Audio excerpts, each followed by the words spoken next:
This court is now in session. The United States Military versus Colonel Nathan R. Fessa.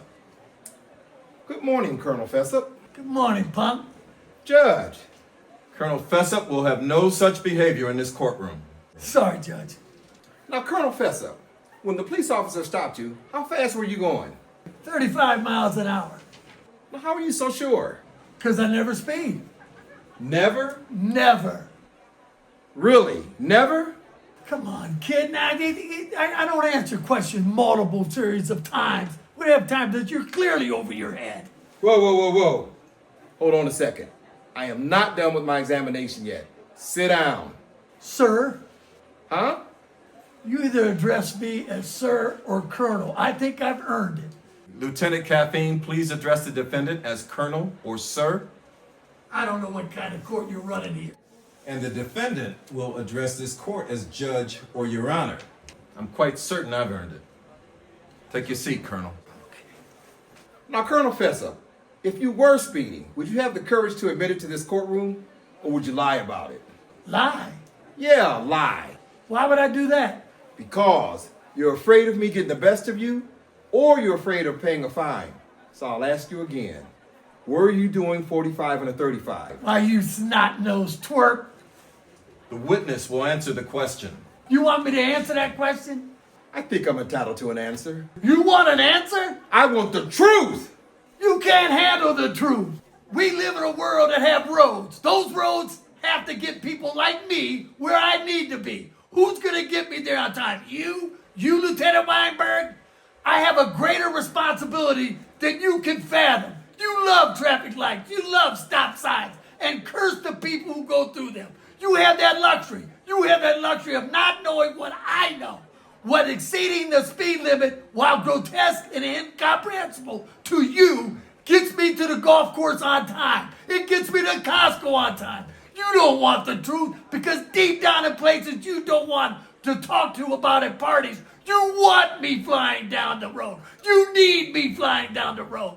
I'd rather have you just say thank you and get a bicycle and pedal to work. Otherwise, I suggest you take a job that allows you to work from home. Either way, I don't give a damn what you think I'm entitled to. Did you drive 45 and a 35? I did what I had to do. Did you drive 45 and a 35? You're doggone right I did, and I'd do it over if I had to. Colonel Jessup, you are guilty of speeding. That'll be $250.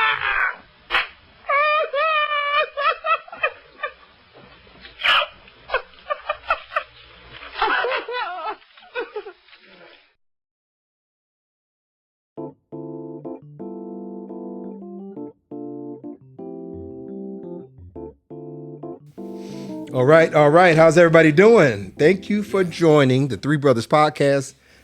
We are up to episode 14, right? 14? Yeah. So we've been off the air a minute. We've had stuff going on. We've been out of town. Let me start by reintroducing ourselves, right? I am the host and moderator. I'm Alan Manley Sr. This is my brother, Phil Manley. And this is our third brother, Jay Brophy. Yes, sir. Also, my son, Al Right. Jr., is the engineer for this endeavor back here. Say something, Al. Yeah. Just holler. Say anything. Yeah. There you go. You got his photo up on the screen Right. here. Yeah. Yeah, That's yeah, yeah. Right there, buddy. That's what he looks like. Yeah. Yes. So, listen, as all of our podcasts, we like to start with 3 rules, right? Take off your shoes. Yep. Take a shot. Take a shot. And have a good time. That's right. All right, so let's start this thing off right. All right, Junior. Uh-oh. I got you. That's good. Cool. Uh-oh. Already a good reason we moved to this room. Right. Yeah, it's yeah. not There we go. Really a shot. Take a sip, maybe. Yeah. Maybe we'll change that. Take a sip. So we want to kind of get caught up, I think, first. We got a lot of stuff to talk about. First of all, this show is going to be outstanding. We just had a great skit. I hope you all like the Yeah. skit. That was bananas. We got a lot of stuff lined Yeah. up there. We have a hidden gem that's going to be outstanding today. And we have the return of 5 Minutes with Phil, yeah. right? About My time, email's huh? been Yeah. blowing up. When are we going to see 5 Minutes with Phil? Right. So that's coming up today at the conclusion of this show. So a lot of stuff to go on. But let's first get caught up. I'm going to start with you, Phil. Tell me, it's been almost 3 weeks, right? Yeah. What's going on? What tell me about your life. Hey, dust is my life. All right. Yeah. If you guys could see the front yard, you'd know what I'm talking about. Right. They're doing a patio in the backyard. Hopefully in a few days it's going to be done, and I'll be thrilled to death about that. You're going to have some fall left to enjoy that. Possibly. Right? I don't know what fall in Ohio is yet, Right. so it depends. We were just talking about it. Because I was freezing last night walking this dog. I'm telling you. Last week was 74. Right. Now, I don't know how many days. It must have been in the 30s last night. Yeah, it was yeah, freezing yeah. last Yeah, night. we're kind of on the down end of that. Yeah. But you're going to have some nice days. Right. Evenings will be crisp. But go ahead. Yeah, Tell so I'm us looking about forward to that. The one thing that I'll say that that I did, along with my brother Broth, we went and watched our high school coach get inducted into the Akron Public Schools Hall of Fame. Dang. Coach Mike Buckner. Yeah. Incredible coach, incredible teacher, incredible administrator. Yeah. This is like his fourth Hall of Fame. Yeah. Across the board. Gave a tremendous acceptance speech. Nice. And I'm telling you, it just, sitting there with former teammates, just reliving that, it just, and especially given what the circumstances were like 50 years ago, just a remarkable human being. So Looking good, doing yeah, well. looking good. Got very emotional. Yep, he did. Yeah, he did. And he said he didn't want to. wow. But I said, you Buck. have to, man. So when Buck started crying, who started crying? Yeah, you know it. J-Dub. J-Dub. That's it. Right away. Yeah, exactly. Wow. Oh man, Yeah. But it was awesome. That It is really was. unbelievable. And so well deserved, too. there were some outstanding inductees in there. Yeah. There was a woman that had won the Grand Slam in tennis that nobody knew about. Right. From Akron? Yes, Akron. That's the thing. Yeah. There was a dude that played baseball. Sizzler. Yeah. Just an You incredible. know him, Brophy? It was 1911. Yeah, 1911, probably not. graduate of what school? He didn't speak. Akron High School. Akron High School.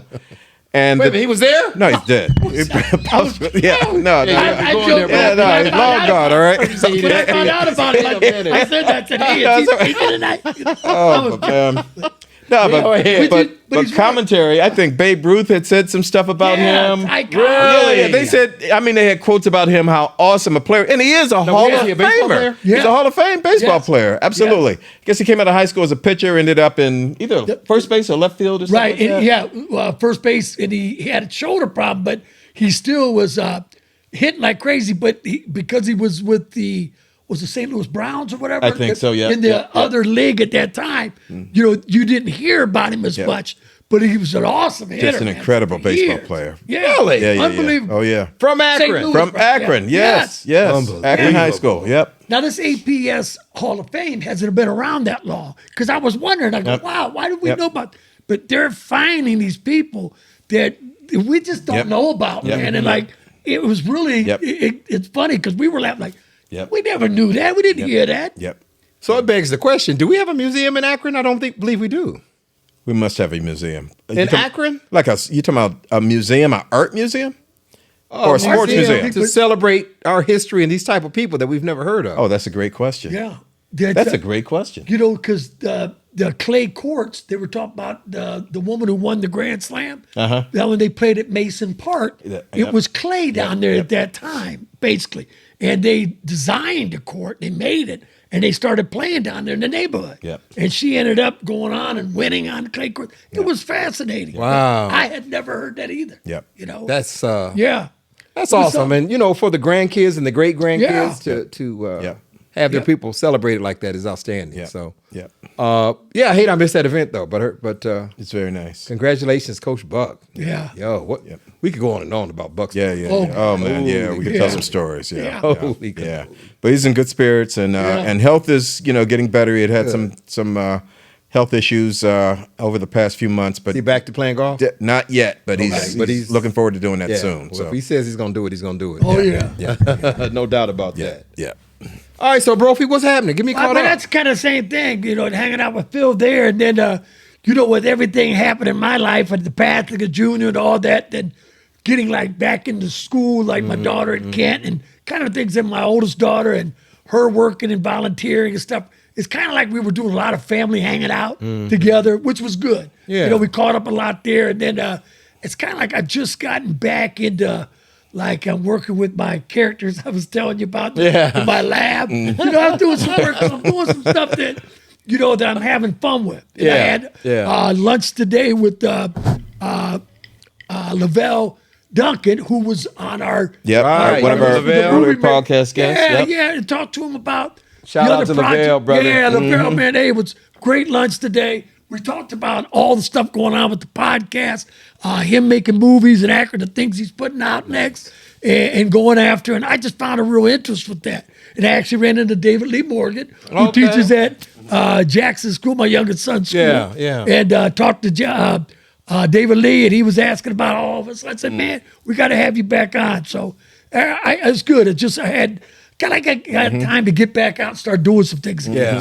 So that was good. It kept me busy. And good. So that went well. Good. So, what can I say? So I have an insurance background, so it's the annual enrollment period, once a year, smorgasbord of insurance. So I've been busy with that. But just promoting the second book, that's gone well. That's good. Really well, keeping me busy. I am actually putting together an outline for my third book, which will be separate from the first and the sequel. So I don't even want to discuss topics and things like that. But between working and writing and working on this podcast and stuff like that.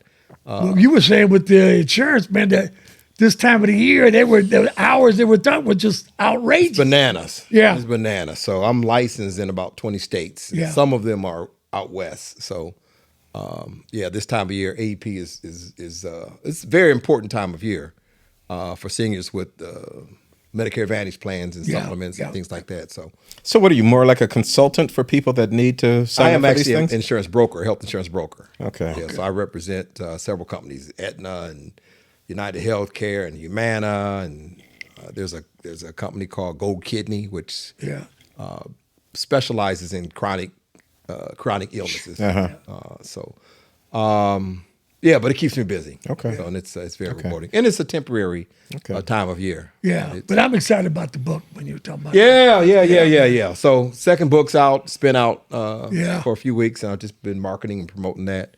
And I haven't read it yet, and I apologize. I'm going to, I think, the Bahamas next month, so I'll have time to relax and do R&R, and I will absolutely read that, the first of whatever else I read while I'm down there. I have actually met with someone that wants to represent me as an agent, a literary agent, so we are kind of vetting backgrounds and that type of thing. So, we might get this thing rolling a little bit. And that would also impact what we do here in this podcast as well, if the credentials are what they say they are and produce. So just don't go all Stephen A. on us. No. Oh boy, that's down the road. Or I'll be Molly and. Good. So some exciting stuff that's potentially down the road there. But anyway, so that's I think we're all caught up here. Yeah. So, let's get to some topics, man. We got a lot of stuff going on. Like the number one thing that I want to talk about, and when this hit, I thought about the two of you. There was a gambling arrest today in the NBA. There were 30 people arrested, but among the 30 was Chauncey Billups, Rozier, who was from Cleveland, and Damon Jones. Who played for Cleveland. Yep. And Chauncey Billups is Hall of Famer and NBA Finals MVP. Yeah. I think he's coaching out in Portland now. Yep. And these arrests were orchestrated by your boy Cash Patel. Oh boy. So okay. All right. So you want to put tobacco money in here? Cash got a little something to hang on his wall. You're exactly right. Right when you go, what have you done? But on a serious note, though, that's an earth-shaking development in the NBA. Yep. And there are more arrests projected to come. So give me your take on that. What's the impact on the NBA as a whole, and where does this thing go? Well, let me think who's the happiest person in the NBA right now. What's the brother from the Clippers? The Clippers. Kawhi Leonard's the happiest brother in the NBA right now. Takes it all off him. Yeah. Because his scandal with regard to that no-show job now is way back page. Yeah. But two things that I thought. First of all, anything that Kash Patel is involved in, I take with a grain of salt. So, but the second thing is, if these dudes did it, then they deserve what's coming. And it's just no two ways about that. And that, to me, is the difference between human beings and MAGA. Right. Human beings, even if you don't want somebody to have these dire consequences, if they earned it, well, they got to do it. You know what I mean? That's right. MAGA will simply ignore the truth to stick to their reality. So I know I shouldn't have twisted this to a political thing. That's the world we live in. But that's where my head is with that. If they did it, then it's on you. You got to do the time. If they didn't do it, then I'm not surprised, quite frankly, that the Trump administration would trump something like this up. Well, and you know what? It's funny you mentioned that, but you do turn it a little political. I do too. My first thought is, again, when you brought gambling into professional sports as an advertisement, as something you could do all day, you asked for trouble. Yep. I mean, they used to be printed on every wall in every building in every sport. There are no gambling on sport. You can't do that. We used to have people come in and lectures on that about before the season, about drugs and about gambling all the time. Now it's just part of it. So, I mean, you kind of ask for it, you know, anyway, because people gamble. Now, the thing that I found funny is that Kash Patel comes on and leads it, and he wants to talk about tens of thousands, not tens of thousands, millions of dollars. And I want to say, what's different than the orange men in the White House? What's different there? He wants $230 million to pay for that damn castle he's building. The ball. Yeah, that he wasn't going to mess with. He tore down. Wait a minute. 230 was for 230 him. Yeah, accused. It was all his legal costs that he wanted back. Basically, that's what it was. He wants it back. Yeah. Right, so that way he can pay for this stuff. Well, then you talk about millions and millions of dollars. This man has tripled his income with all the thieving he's done. And Kash Patel has the nerve to say, oh, this gambling scandal is unbelievable. It's, that I didn't buy for a minute. That made me leery right away. Yeah. Because I was like, you know, if he comes These charges are serious, though. they're very serious. Kash Now, Patel probably doesn't have the credibility you'd like to see, but yeah, but if Phil says is right, if it's true, and these guys are found, well, you know, you got caught with your hand in a cookie jar. It's plain and simple. You knew better. You got popped. Yeah. But they'll do the time. What I'm saying with Kash Patel is exactly right. The same shit's going on with the government, but that has, no, that's not being done at all. That's not happening. That's like, again, to me, it's a diversion tactic. Again, it happens the night after opening night of basketball. Boom, let's throw that out there. All right, let's put that up. So that way they get away from me tearing down the east wing. You're right. Tearing down the east wing of blowing up people in the ocean. All those things going on. Again, it's just that's what concerns me, because Mega doesn't have any rules. go ahead. Sound like you had a point. Here's the funny part, though. When you saw Cash's press conference, he brought up all the 5 families. Like it was that was the Godfather. The Genoveses. I can't remember but they were the classic names that you heard in terms of mafia families. That was his moment, bro. And then he brought up their pictures. They're black and white pictures from like 30 years ago.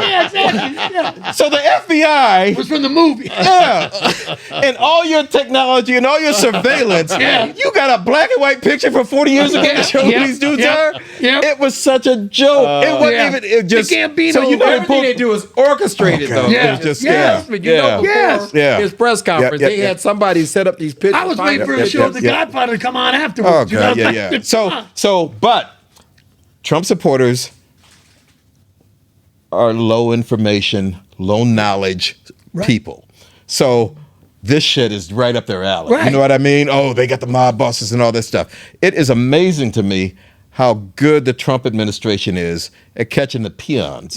They never catch the people at the top of this shit. No. And quite frankly, if you really want to curb criminal behavior, you can go right to the top, because the president of the United States is the biggest criminal in the country. That's it. Go right to the top, Mr. Patel, if you don't mind. Yeah, like that'll happen. You know, the funny thing is, and you were saying the happiest person was Kawhi. I thought it was Mark Sanchez. Mark Sanchez. Mark Sanchez. That's another one. Well, I said in the NBA. So in the NFL, Man, I'm out of the picture right now. Because we haven't heard anything more about Mark yet. And you know, more importantly, I think what happened today is like the first domino, right? These people are going to talk about who they're connected to. Yeah. Now, Chauncey Billups, and I don't know much about it. This is a developing story, but I hear he's connected to the mob, as Cash Patel was saying. And if you're connected, Where did you hear that? Just from Cash or someplace else? I read it online. Okay. That his arrest is separate from Damon Jones Right. and Rozier. Right. Right? They're not all the same. Well, one's basketball and sort of like point shaving or something like that. The other Chauncey's is poker. Yeah. Yeah. And his is related to those families. Yeah. Right. Those underworld guys. Yeah. And so I don't know that he'll be dropping names. Well, But think about this. Why would you do that? Do you remember the movie The Molly Game? What was that called? Yeah, it was called Molly's Game? Molly's Game. That's Molly's right. Game. That's Yeah. right. What I thought about. Yeah. This high Yeah. poker Yes. game where you have these multi. But she ain't cheating. Correct. Molly wasn't cheating. She was Right. just having the She was just games and taking taking a a piece. All Yeah. she did was take a cut. That's right, That and was take her piece. crime. Why would Chauncey Billups get involved with the mob Yeah. in card games where I guess X-rays, you can X-rays, I X-ray the think it's one of cards. those things where See-through glasses. you get involved with Jay, not knowing that Jay's getting his connections from somewhere else, and Right. before you know Listen. it, Listen, I don't know. Here's I deep. gotta This to me, see. this is classic Trump, where you just throw some shit against the wall. It takes a week worth of the news cycle, Right. and you just survived another week from other bullshit that you know. Yep, and that they're you're not right. talking And you were about. talking about the families. I'm waiting to see who from the Oh, my families God. come out being busted. I don't see that happening. Yeah. I'm dead right Because now. now those guys need protection. Absolutely. You know what I mean? Yeah. Now they need protection. Yeah. But that ain't gonna happen. That ain't gonna You know what I happen. mean? And quite frankly, the mob ain't gonna murder Chauncey Billups. Right. Okay. Hey, you know what? I think Brian Windhorst put a spin on this saying, listen, they named Chauncey Billups in the case as a current player or a current coach who played. That's how it came out. So you just know that it's Chauncey Billups. He said it's separate from the other charges. Right. He goes, kind of pump the brakes a little bit, that the NBA and them are not like panicking or anything else. This is like it's not a widespread problem. it's like there's a lot more to the story we need to find out. Like I said, you talk about it was like brought out like it was the biggest thing Well, ever to we happen. live in a world of clicks, right? Right, So- exactly. You could almost see Trump saying, yes. I need to take over the NBA because gambling's run rampant Right. in there. You know what I mean? Exactly right. That would be the thing. I'm just telling you. If you look at North Korea, you look at Russia, you look at China, dictatorship places and stuff. Do you hear about their sports running everything and the guys making millions? No. That's I'm telling you. That's the kind of person Trump is. Yep. Whoa. All these guys out here making all this money. Yep. I think I better oversee it. Yep. He don't want anybody. I'm telling you, even Stephen A. said it today. Look out, NFL. Look out. He's coming after everybody. He's probably still mad at the NFL because he got shut out. Yep. In the USFL, where it's teams. This guy just does some wacky stuff. does. I thought for sure the commissioner was going to bow down to him and get rid of Bad Bunny. For the, Yeah. But he stood his ground. Now they did say they're going to add acts to the Super Bowl halftime. ACTS? ACT Yeah. acts. Okay. They're going to add. And I asked. And I think those acts will pacify. Okay. See, I didn't know if there was a rapper named Axe. That's what I'm asking. Fair Okay. enough. Fair statement. All right. Fair statement. Okay. They said that the show has not been completed, so they're going to add some acts to it. They typically do, though. These guys never perform alone. Now, I never heard of Bad Bunny, quite frankly. Never heard of him. And, quite frankly, I didn't know who the dude was that performed last year. I didn't either, but he has 50 million. but you know, Bad Bunny. So the guy that Trump and them want, this straight guy, George Strait, whatever. Yeah. they said he had 1.3 million. Or something. Yeah. Bad Bunny's got like 50 million followers. Oh, man. And so, those numbers, I mean, that's undeniable. Well, they're going to take down the signs like they did last year when the president came through. It's been up on all the NFL stadiums about like equal rights, fairness, all this shit. They took them down last year. I mean, I can only wait to see what the hell the halftime. Did you see Bad Bunny? He hosted Saturday Night Live a couple weeks ago. No, I didn't see it. He told the audience she got 4 weeks to learn Spanish. Yeah. That's Because I'm coming. Yeah. Yeah. Oh, man. 4 Four months. months. 4 months. Yeah. Thank you. 4 Oh, months. that's funny. Yeah. That's a great line. So, anyway, let's move on. There's some other things that are of interest to me. Your guy Stephen A. Smith had a recent run-in. Well, I shouldn't say run-in. He had Yeah. made some disparaging comments about Jasmine Crockett. And boy, did social media come for him. Did not go over well. You were talking about that, about like coming after people. Whoa. Phil probably got more of it than I did. I didn't see the actual like apology today or whatever was said. I didn't see that. I didn't either. But you're right. Man, they were called for his head. Now, was the apology sincere or did he walk the line? He walked the line. Okay. He didn't say, I shouldn't have done that. He Okay. basically said, which is this common apology, if there was something I said that offended you, something along that line. Right. But he did really clearly intimate that he might have got it wrong and that he might have overstepped. So it was an apology of sorts. Right. Let me put it that way. Okay. But so what, quite frankly? Did he apologize because he wanted to apologize or he thought he was wrong? He apologized because the backlash was so severe that he felt that he had to backlash.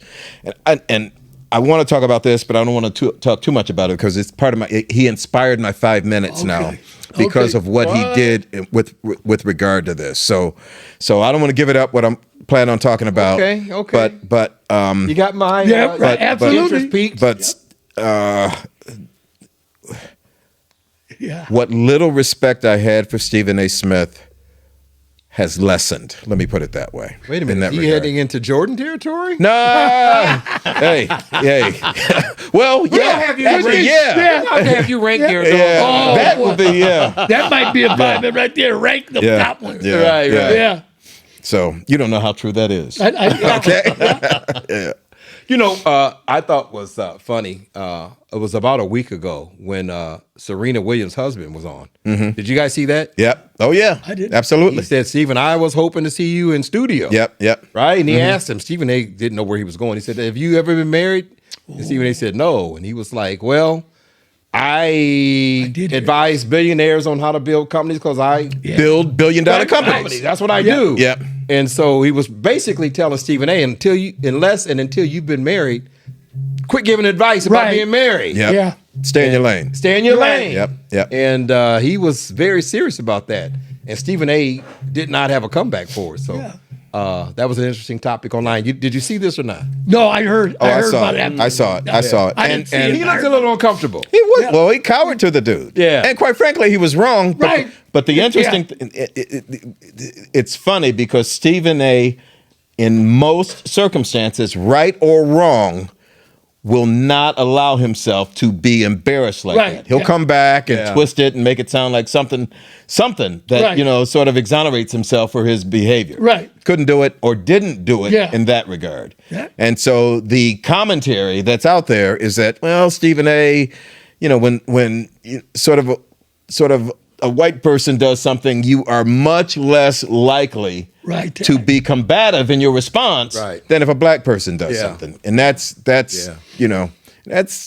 Well, social that's media, that's good analysis. because of the Serena, and then the Jasmine Crockett. Yeah. Jasmine Crockett, So the Kamala Harris. Yeah. The whole thing was how he looks at and speaks of black women. Yeah. Yep. Boy, social media rained down on him. Yep. So Yep. interesting. Yeah. That 5 minutes is going to be interesting. Oh, can't wait. Yeah. Your boys out here bombing boats in the middle of the ocean. What's going on with that, bro? More bravado, in my opinion. It's the same thing as Kash Patel arresting people from the NBA the day after the NBA season opens. Let me get a headline. Yeah. So this motherfucker gets, excuse me. Yeah. Okay, all right, We don't- we don't- all right, we do all not right, have okay, sponsors yet. okay, That's right. all right. You're gonna get it out now. MF all Rock, get it out now. So Andy and Opie are out in their canoe, all right, and the United States of America drops a bomb on it. Well, he doesn't kill everybody on board, No. but they're- Most have been yeah, killed now. Okay, There all were right. some survivors of But one. what can be? It's a little bitty boat. You Right. can barely have 3 people on it. So how much drugs are they friggin' carrying across wherever they're I'm going? concerned about the oversight. I'm gonna let you get in here in a second, Jay. I listen. No one wants illegal drugs brought Right. to the U.S. I guess fentanyl or heroin, whatever they had. But there's got to be oversight in these bombings. You can't just willy nilly. Like, do they own Exactly these right. waters? Like, I don't get that. How they can just bomb a boat They can't. with- There is with- there is no legality in doing that. Quite frankly, you don't even know they got drugs on Right. it. That's what I'm saying. Yeah. That's it. Yeah. You talk about due process and Exactly. all that stuff. Yep. We don't. How Yep. do we know Yep. these are It drug makes- boats or anybody? Listen, it makes Trump look tough. Yep. And to Yep. MAGA, who, and listen, if you're MAGA and listening to this, forgive this comment, but you are profoundly stupid. Yes. There is nothing that Trump, when Trump does this kind of stuff, he just draws them closer and they cling to him tighter. Yeah. Because they feel like he's doing something. When all he did, if there was drugs on that boat, was take his hand onto the beach and take 1 grain of sand off that beach. That's all he did. Yeah. And that's the same thing with, you got the mafia who you said are involved in this Right. in this gambling scandal with the NBA, but you didn't arrest any mafia members. Right. You arrested was That's NBA guys.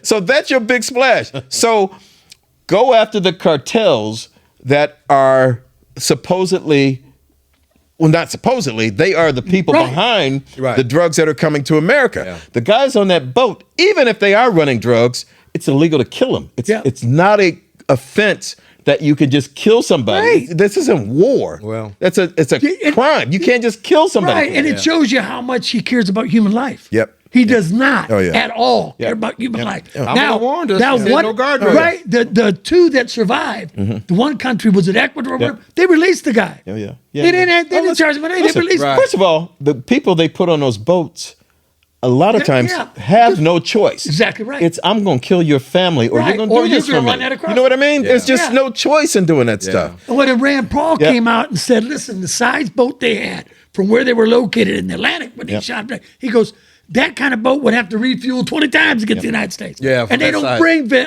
fentanyl from there. We had no problem with them Yep. bringing fentanyl in over here. So why is he blowing them up? Yeah. Again, it's all like, Trump and Hegseth with his no pull up doing ass are the two biggest bitches in the United States of America. Yeah. I can't stand that motherfucker. I'm sorry. I just can't stand it. I can't believe that I'm living through this. That 10 years of my life has been taken with this dude. It's It's just not over yet. incredible, It's man. not over yet. And And what's that's- the Venezuela connection here with the boats and the? well- I know he and the. well, it's, yeah, go ahead. I think it may be the point of origin. So I think yeah. Venezuela may be the port of origin because I've heard commentary that there may be some action on land in Venezuela Right. shortly, coming from the Trump administration. Right.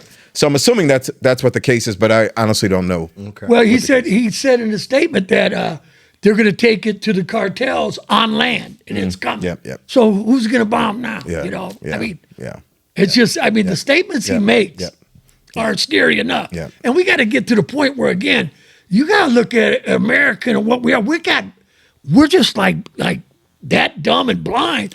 We just keep letting it go on. I said, I don't see these demonstrations. Like I said, unless they happen all the time, it's about taking back the government. I really think that. Yep. It's going to come down to that. Yep. We cannot handle 3 years of this guy because that next year elections in 26, man, that stuff ain't coming off like that. He's not going to let it happen. We are 23 days into a government Yes. shutdown. Right? Yes. So where's all this money coming from? Right? I assume this is a special task force that's blowing up these boats. Well, how about who is it? I had it wrong. Argentina. Let's bail them out with what? 20 billion. 20 billion. And they talking about it's going to be 40 billion. Yeah. He's talking about it's going to be 40 billion. Why? Argentina's been bailed out before and hadn't made it. So why can we just step money into them? Look at all the stuff he's spending money on. Look at all that. And our government's shut down. And we can't get our Medicare, Medicaid, everything taken care of. The money he's throwing away and all this other, we could all be taken care of. We'd be fine. How long is this shutout going to last? The shutdown, I should say. It's a shell game. It is very difficult to know. The Republicans have no incentive in backing down. I think this is going to last a long time. Yeah. And the Democrats, quite frankly, they got this congresswoman that is sworn in out of, or that hasn't been sworn in out of Arizona, who is the essential vote Right. of passing. It's not legislation, but enabling. Democrat? Yeah, Yeah. a Democrat who was, I think her father retired or something like that, and she won a special election. if Mike Johnson swears her in, then she can be a voting member in Congress and cast a deciding vote that would enable the release of the Epstein files. Whoa. Yeah, And he refuses to swear her in. exactly. But he's done it. Yeah. He's done it to the Republicans Yeah. right away. But he said since the shutdown, How long he's can not going to do it. he put this off? He can put it off. If you As got long the as Trump's president of the president. United States, Right. the Attorney General, and the Yeah. Supreme Court behind you, Yeah. you can put it off forever. Right. You can put it off forever. Which So, I is, listen, it ain't Trump's plan because it's Project 2025. But he's the useful idiot that's running it, and it's lucky enough that for him that this is working the way that What's it's working. Mike Johnson saying? He's saying that with the government shutdown, he's not going to do any of that right yet. Now, that doesn't stop him from pushing the Republicans through. Yeah. And he can easily do it. She said, I want no fanfare. You can bring me in, swear me in swear me in right in front of you. And that's Yep. plenty enough. Yep. That's it. I want to get working Yep. for my constituents Yep. who I've been duly elected by, but it's been 3 weeks Yep. since then and I can't do anything. Yep. And he's like, because he knows that Yeah. tips the vote. Oh yeah. They don't want that Yeah. stuff out. Oh, there's no doubt that. Well, first of all, there's no doubt that he's Trump's puppet.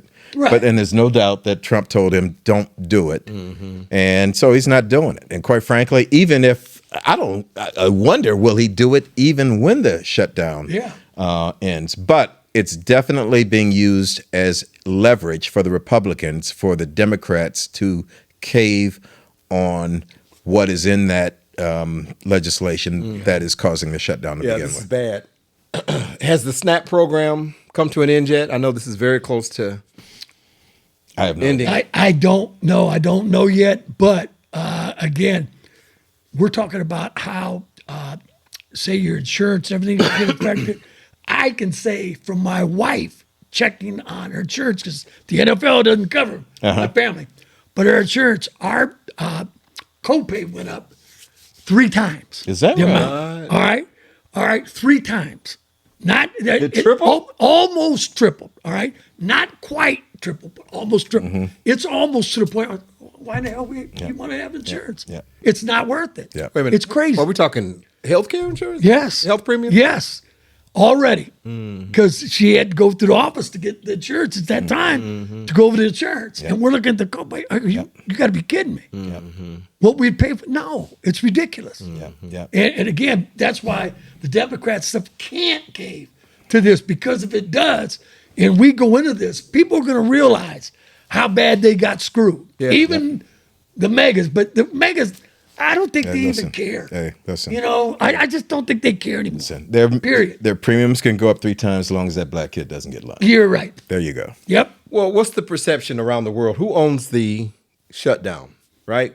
We believe it to be the Republicans. We believe it to be Trump. What's the perception around the world? Who owns this shutdown? Who's responsible?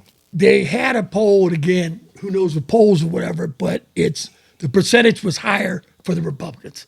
In But terms of ownership. yeah, but the thing is, it's never make a difference. Yeah. It doesn't make a difference. There's a government shutdown every administration, no matter who's president. And again, it's a negotiating tactic. Now, if I understand correctly, once the shutdown ends, those individuals get their pay back. They get back paid. So they're made whole. It just hurts for the time being. Right. If I'm correct Yeah. in what I have understood from the Well, Trump doesn't from the wanna do past. I don't. Yeah. All bets are off as far as Trump is concerned. So who can make Trump, right? Who can make Trump provide the back pay that's been constitutionally guaranteed, right? The only thing that would, well, first of all, he's gotta deal with voters at some point in time. So he just can't alienate every human being that's out there. So government employees make up a significant voting block. The ones that are left, at least, working there, still make up a significant voting block.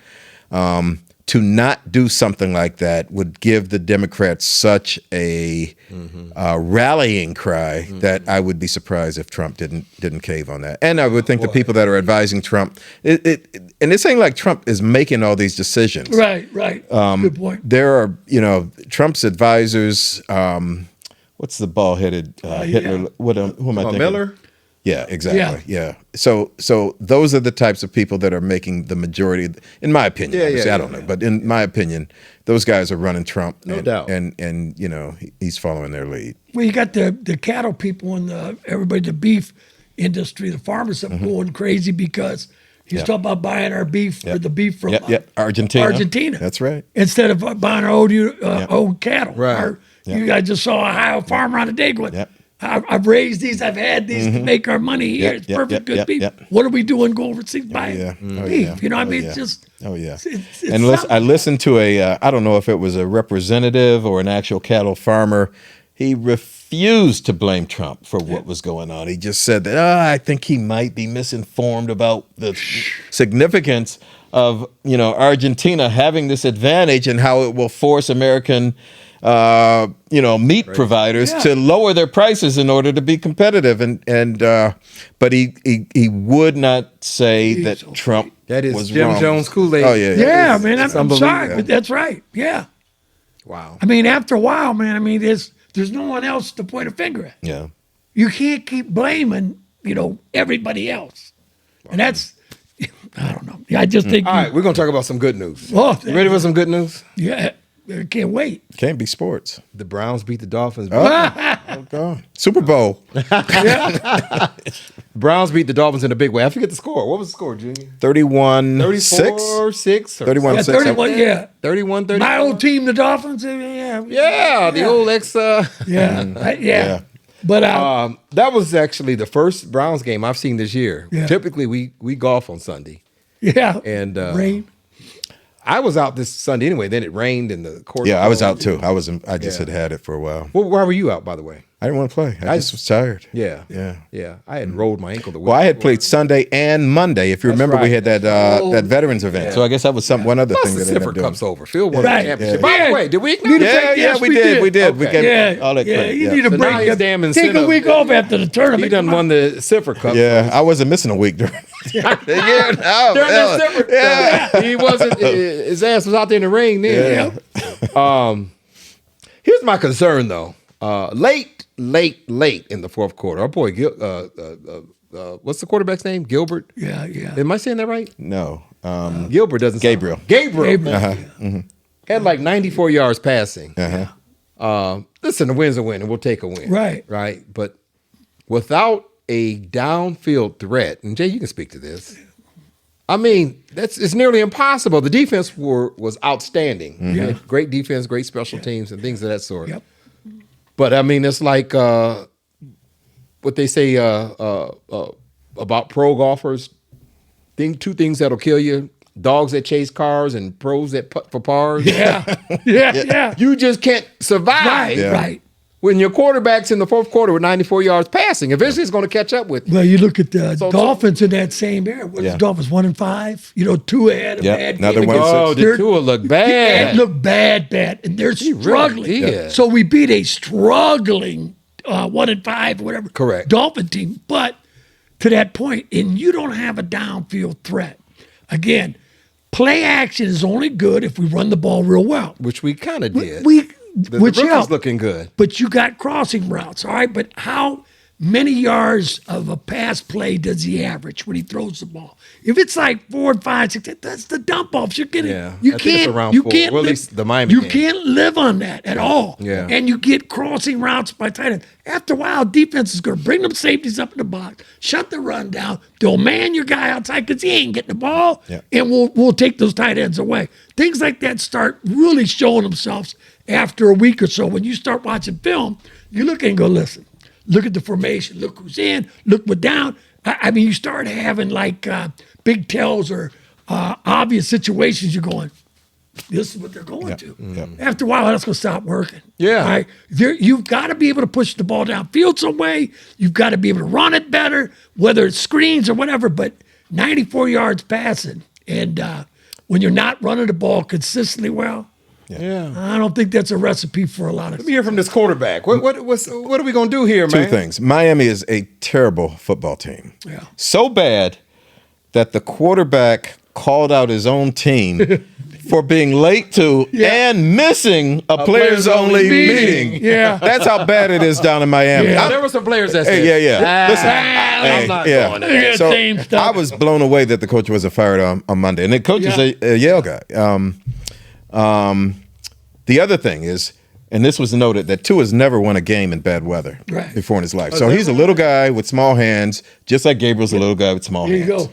And I like Tua. Yeah. Tua's He's good very accurate. in warm weather and warm, dry I did weather. not know that. He's not. He is That's why they terrible struggled in with bad weather. Buffalo. Terrible in bad weather.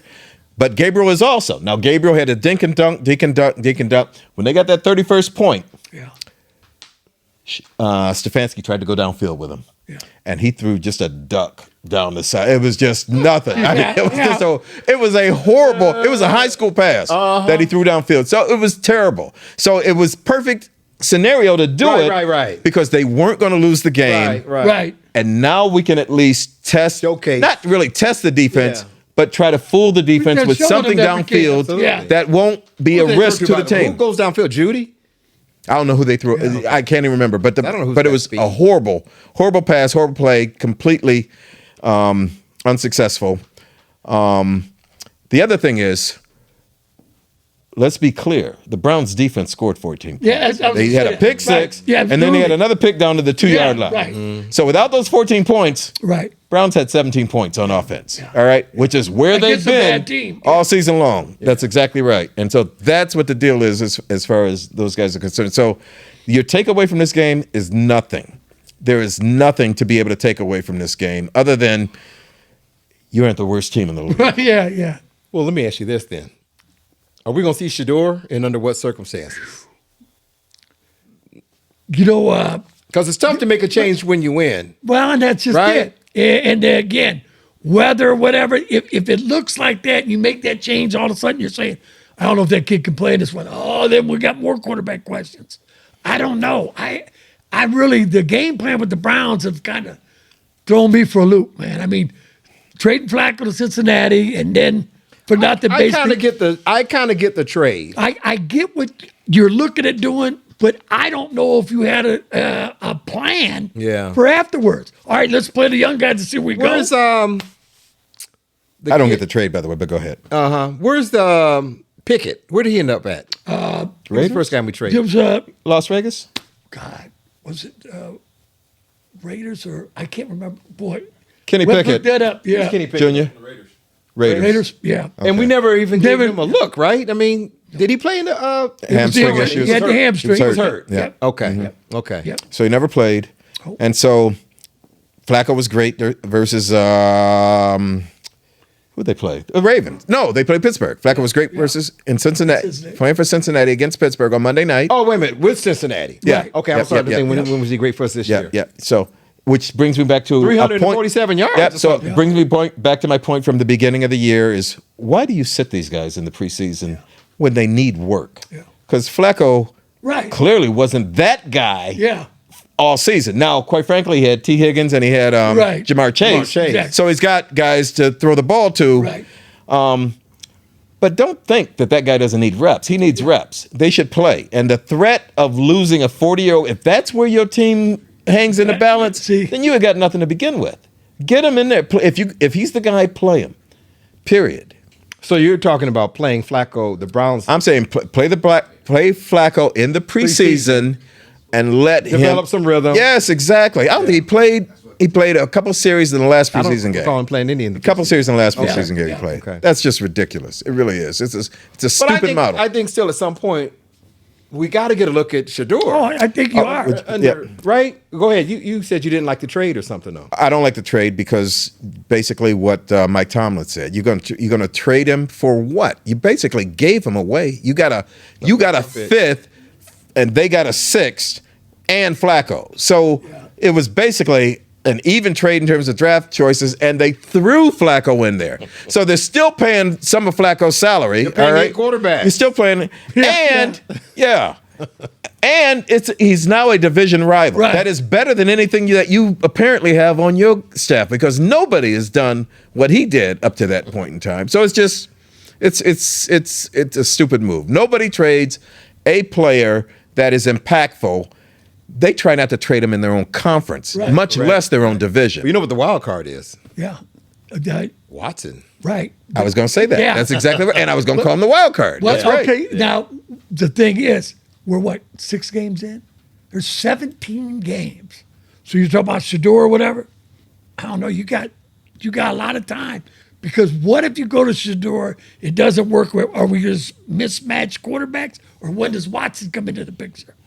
When does all that happen? That's been my question. Yeah, I tell you, I don't have an answer on that. So Watson does not have trade value because of his contract. Is that That's an accurate statement. accurate? Yep, We would yep, agree with that? Yep. Unless you do a Russell Wilson with him, which is you eat the contract, Eat the and contract, give him just away. get him off of your Right, thing right, there. Yep. Yeah. I think we got to know what we have in Shador, though. Yeah, I agree. Oh, We've yeah. seen You got to. Gabriel. Yep. And Gabriel is kind of what we thought he was, right? I thought he'd be more mobile, frankly. But with a potential high pick next year, I think it would be crazy to go into that draft with the potential high pick and not know what you have in your Oh, they're your gonna find roster. out. You got to at least know. No, you got to find out. There's 11 games left, and they're going to have to. When do you pull the trigger? Listen, a 3rd and a 5th round draft choice is a big deal. Yeah. It is. All right, that's a big deal. In football. That's Yeah, a big deal. It's not like the NBA. Yeah, yeah. No, you Yeah, third after round first picks. round in the NBA, yeah. Yeah, you're done. Yeah. 3rd and 5th round in football is a big deal. Third And- round, you get an offensive tackle, shoot, a come on, linebacker, man. and they Yeah. play Yeah. right away. Yeah. Yep. Yep. And you're looking at fleshing both these guys. Yeah. And never giving Shador a chance in all possibility. And then drafting another quarterback next year, which is yeah. another coin flip because you have no idea. Yay. Which Then is you're- the position you have no idea how they're going to Right. perform. And Well- then you're going to have, again, you got the aging team and veterans leaving. Well, we talked it's a about that mess. last week Yeah. on the last podcast. Yeah. These windows. Right. You have the best of Myles Garrett. Yep. Yeah. Chubb's gone. Yeah. And Juco Yeah. might be on the other side of his prime. Batonio, Conklin. all Batonio, them guys. Conklin. Yeah. They're all, yeah. Windows. Yep. You have Yep. 3 to 4 years of Yep. their best. Yep. And we, for lack of a better word, we shit that up, man. Yeah. Hey. And those windows, frankly, to be honest with you, was when Baker was here. Yeah. Yeah. Yep. Well, we were on full Oh, octane then. Baker would be friggin' awesome with this team right now. Friggin' awesome. Oh, my You want to come up here? Yeah, the thing is, again, what is the plan for Watson? They've got to have. I gotta, yeah. And those questions will surface soon. Oh, they are. They are. Very soon. Come on, because do you think they're going to continue winning and who they're playing? And Yeah. that's just going to happen? No. Yeah, and 'Cause Gabriel is who he is. Yeah, and I think, again, do they give him a shot because they want to see how that works out? And then they start realizing, he's not going to throw the ball. He's not going to do it. We got to take a look at Shador. Gotta All take a look at Shador. So you got him in there. If that works, great. If it doesn't, you don't see the potential. Is Watson in play then, or what? Well, next week they play New England. Yeah, Patriots. And then the week after that they have a bye. Yeah. Okay. So I think that's the perfect time to insert Shador the week after the bye. Right? Mm-hmm. And now we are in week 8. 8, yeah, Right? Yeah. Because I think you got to leave a little bit of the season for Watson. Right? Are they never going to play Watson and just That's my thing. I get rid of don't. him and eat some of the salary? Are they going to showcases? What happens if Watson comes in and balls out? You know what it is? It's like trying to write a book that was a comedy. In the middle of the book, you want to make it a drama. it got serious. Yeah. Oh, yeah. That's it. It's just too late. Yeah. You had Pickett as your starter, got rid of him. You had Flacco as your starter, got rid of him. You got Gabriel as your starter. You're going to bench him for your 5th round pick, and you think your 5th round pick's going to work? Because that's the most unlikely of all circumstance. And then when he doesn't work, do you go to that dude they have on the practice squad? That Shador won't work. No, I'm not. I don't know either. But Okay. but this is the corner that they've painted themselves. Oh, yeah. Absolutely. I totally. only the There's Yeah. no plan. There's no logic to it. That's what I was saying when they made the Flacco thing. I'm going, okay, but then where do you go? Yep. What is the game plan? I don't know that. Yep. If you see what you got in Gabriel, Yep. all right, you've got 11 games left. What if Shador comes in, doesn't work out? Then are you going to throw Watson out there? You've just shit down your leg for the rest of the That's gonna be year. so Well, interesting. the other Oh. thing is That's gonna be so just interesting. because your quarterback doesn't perform well doesn't mean he's not any good. You Right. got an offensive line that's terrible. Yeah. You've got wide receivers that are terrible. Judy, I guess, is the best of the lot. Apparently, He's our and nobody one. says anything good about We don't him. really have a one, but he Okay. Yeah, he's the one. He's And got there were speed, dudes but not balls. that were playing that I still don't know their names Yeah. that were playing wide receiver last week. I don't know who they are, and they looked thrilled to death to catch a 5-yard pass. Yeah. So there's no Jerry Rice ain't walking through that door. They're just It's who you got. so. Even if they put Shador in, there's no guarantee in terms of performance. If you don't have a line to be able to protect you, and you don't have receivers that you can go to, That's true. how good can you be? And can you run the ball? And you got to find a way. If you can't run it, you still got to get that ball in his hands. I don't care if you release him out back, but you got to find a way. I'm still thinking Shador's playing with house money, though. I don't think any of this will be dumped on him in terms of blame because of the circumstances you just said. Yeah. Oh no, I know. I agree understand what with I'm you saying? there. I think Yeah. it's house money. No, I agree there. There's nothing that he can do. First of all, it's a Right. 5th round quarterback. Fifth a round. A third Right? string. There's no Right. expectations with Yeah. the fifth round. Yep. He's really third string behind Watson, wherever Watson is. There should be no expectations for him. The Correct. only thing that he needs to do is shut up and go to practice. Yeah. That's Yep, it. yep. And so don't do these stupid things with his mother or his brother or miming answer to interview questions or anything like that. Just shut up and go to practice, and that's it. Take as much and let the people around you do all the talking. Yeah, right. The right. Browns, know what? you are holding the Browns hostage, quite frankly. But he's So a social media baby. That's the way. God, yeah. That's where he's born and raised. Oh, and- man. Yeah, it's a you know what I shame. mean? Yeah. It's different. It's a different game. Yeah. And let's be clear. He's a celebrity. The guy had 2 or 3 Rolls Royces Yeah. before he left. Yeah. Colorado. Yeah. He's a rich dude. He's a rich dude. anyway, his jersey sells. I introduced if he this gets topic, paid it's through his good news. Yeah. Yeah, I know. Oh my God. But- Yeah. Just now that we're talking. Well, yeah, but I didn't know that. Hey, backup quarterback's the best job. One of the best jobs in the Absolutely. world. Absolutely. Yeah. Absolutely. Carry the clipboard, hat on backwards, Absolutely. man, or talking Absolutely. to people. Yeah. And collect money for years. Yeah, I'm telling you. Yeah. All right. Well, we're gonna talk about some good news for real. For real. Did anybody see my Cavs last night? Oh, yeah.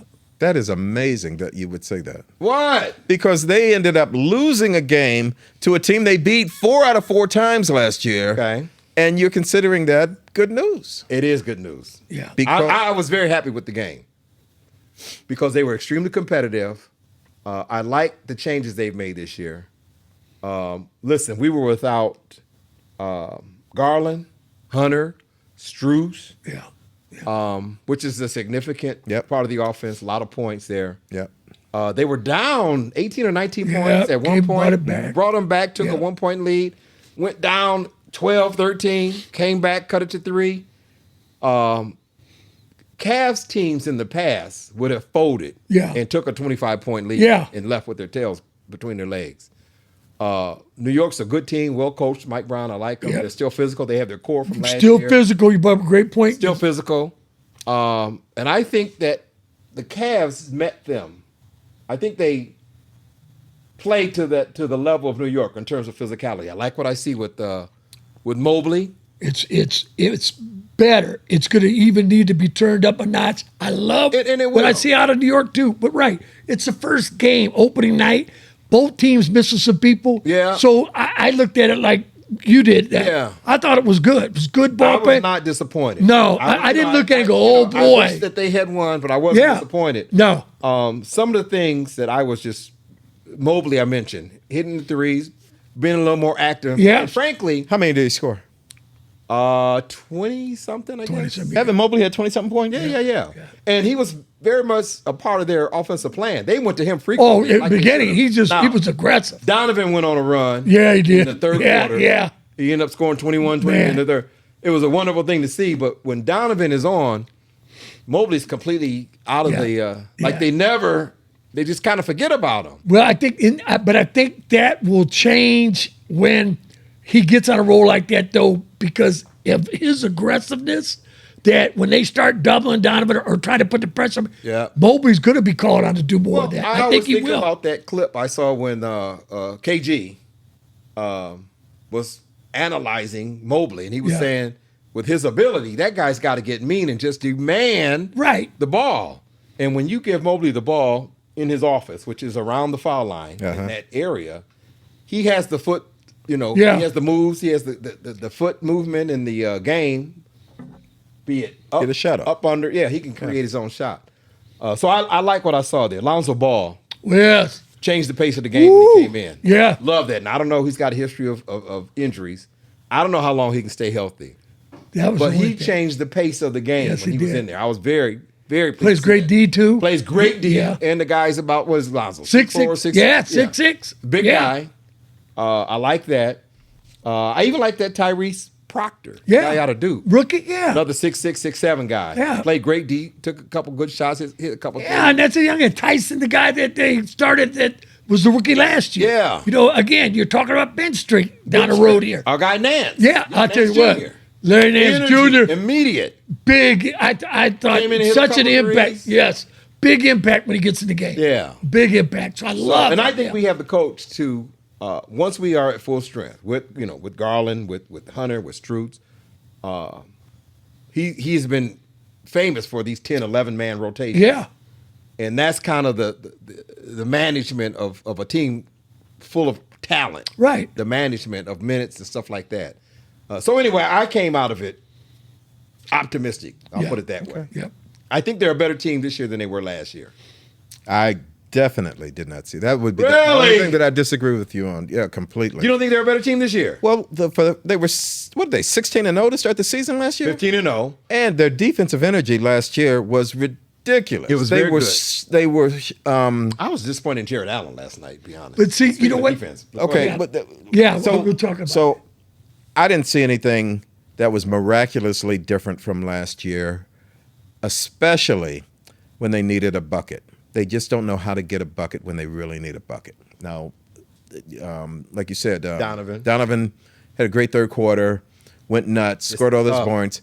I think that's fantastic. But if he's making tough shots, that's not good for Cleveland. I know, right. Making good shots. Yeah. That's what's good for Cleveland. I think we'll see more of Mobley though, in that on the block, making those. Well, and I think you get 12-foot shots. Listen, I'm optimistic about the team. I wasn't impressed with what their performance, and I don't know, not being critical of them. I just wasn't impressed by their performance last night. Okay, what you think? But Jared Allen, I think you make a good point. But I think that was more of a matchup thing because you've got Towns. It's more of a kind of a spread forward, can play outside, drive the hoop. Yeah. So I think that's why Allen didn't play as much. Yeah. But they have to get him involved too in that game underneath because I think that's money. There was a couple times that him and Mobley brought the ball down. They got it slapped away. Those got to be buckets. Yeah. Now, I think that's where he makes his money at right there, is getting those baskets around the bucket, getting people in foul trouble, and rebounding. But I think Hunter comes out. Hunter's a defensive guy who can play one-on-one. Absolutely. That's huge. I don't think the Cavs looked as comfortable as they will if you get our point guard back. You know, I think that's going to make a big difference. He just handles the ball. Now, the other guy did good, but he makes a difference handling the ball. He's another Garland. Yeah, Garland. You've got his the speed. Yeah, and you've got to play him. Yeah. And when he gets out, look out. And he's not just his speed. Right, yes. He's a bona fide scorer. Bona fide. And you got Dean Wade made a couple jumpers last night. Dean Wade. God bless him, dude. He did. 6'9", good defender. Yeah, like Dean. yeah. So you got him to make a couple buckets. Now you get Strutz back at midseason. Whatever. There's that guy to get hot from outside too. I just think it opens the floor more and gives us more of a rotation. I'm telling you, my that guy I think is, think that helps us. I'm telling you, my guy is Sam Merrill, baby. Oh, say yeah. Look at Sammy last night. Who were you saying last year? Oh, Ty Jerome. Yeah. Ty Jerome bucket. Yeah. Boy, was that it? I love me some Sam Merrill. Yeah. But Sam had a rough year don't last change year, too. Sam had a rough year. No, I love Sam Merrill last year. Yeah. Absolutely. No, but I got dogged because Sam had a rough year last year. Where's my son? Where's Desmond at? You know about that? Yeah. I can show you some text messages right now sent out. Yeah. Sam is going to cook. Yeah. That was what I put out last night before the games. He had about 4 threes. The one Allen threw it to him in the corner. I wish he shot more mid ranges though. Yeah, it's like 3-point or nothing for him. Yeah, like he had a nice follow up tip in, but well, he can the mid range is where it's at in the NBA. Yeah, But unless you're Steve Kerr, I mean, well, like I said, when he cut the hole last night and Allen threw it out of bounds, they were like, "Stay where you're right. Where you supposed to be? Yeah, but that's his thing. Love Sam Merrill. You know, so I think again, for an opening night game with new roster trying to, I wasn't disappointed In Madison Square Garden, that's bananas. Disappointed. Okay. I just wasn't. Just weren't impressed. Yeah. You thought do you got think you. they should have won, I or they got just didn't play well enough to win? I didn't think that they had a chance of winning. Okay, so you think New York's a better team than Cleveland? No, I just think that the formula that the Cavs had for playing New York last week, and they did have players out, so I get that. But That's a tough out that but New York. you know, I looked at intensity. The Madison thing Square. that I did like Yeah. about the Cavs is when they put Mobley at the top of the key on defense on that I thought on that was- in on the that zone. zone. Yeah. I Yeah. thought that was really nice from that standpoint. So they're figuring things And they out. kind of Right. kept Brunson. They Yeah. kind of kept him under Yeah. control. He I didn't, think- he didn't do They did. 40 points and kill us and all Give that. New York their But like credit, you said, though. the big guy for the Knicks, what's his name? Townsend? Yeah. Townsend was hurt. Townsend, Townsend had yeah. like a I don't know, it was a hamstring Yeah. or whatever it was. I'm not big on Cat. Okay. You talking about no, Cat? neither am I, but he played well. Yeah, He he put in did. almost 20 Yeah. points. Yeah. And so if the guy is hurt, Yeah. you got 2 7-footers on your starting Yeah. lineup. Because their center doesn't do anything. Robinson, he's a big, No, strong guy. rebound. But he's a 4-point. But Yeah, Obi-Wan, terrible free throw. Obi-Wan Terrible free Kenobi, throws. Obi-Wan Kenobi out there had a great Now, night. he's a baller. He's a baller. Now Hart will be back. Who's again? Hart's a good, tough I guy. like their rotation of the team too. Yeah. How Brown played them, so Yeah. I thought they played well. But they shot lights out, started to They get the did. lead. They I mean, did. I don't see them shooting like that all year. Yeah. And But- here's the thing about the Cavs also. The two things that were the one thing, I guess. The criticism that I made was that when they need a bucket, they really don't know how to get a bucket. They Yeah. just don't have that guy. Yeah. So many games come down to that. And the second thing is nobody's scared of them from a physical standpoint. Yeah. So I didn't see anything that told me last night that they were more physical. Well, team now than were the year they before. have Indiana's backup center. Yeah, I yeah. can't- He's a physical guy. I can't think of his name. He didn't play last night. Brian, He didn't or whatever play. they- yeah, I don't He was know. on the bench too. I don't know. Yeah. And I would think New York would be the kind of game he'd But play 'cause in. you got to start seeing because he's got to be that guy. That Who's that guy, Allen? Their backup center. 6'10" dude, 6'11". Yeah, he's energy. He's and he's been around. He's played. So Huh? Bryant, yeah, Bryant, Tobias. Thomas. Thomas Yeah. Bryant. Yeah. You're not familiar with We, him. we have to see. Played backup center for the Patriots. Yeah, last we year. have to energy see him guy, in there. tough, physical. We have to see that physical kind of player. Yeah. You use your fouls up, but make them physical. Do your thing. Larry Nance Jr. will bring a little bit of that. Yeah, he toughness will. Yeah, with he that will. group with his energy. Yeah. He's not afraid Athletic, to foul physical. 50 yards, block shots, and go Yeah, after. yeah. Well, I think we do have to play with a little more physicality. Yeah, I think so. totally agree I think with so that. too. Yeah, Go to Detroit tomorrow night. yeah. That's That'd be interesting. Kay Cunningham, bro. Yeah.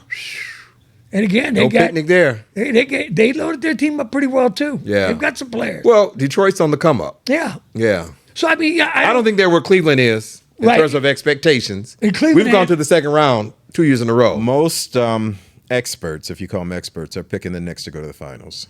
But Cleveland is the second Right. Yeah. most likely choice to Yeah. make it to the finals from the Eastern In Conference. Vegas. Well, I think they had the exceptional year last year. You know, we're going all in, but look at it. They got injured at the last, and they got knocked out. Yeah. I think this year, I don't care if they really go on that kind of roll.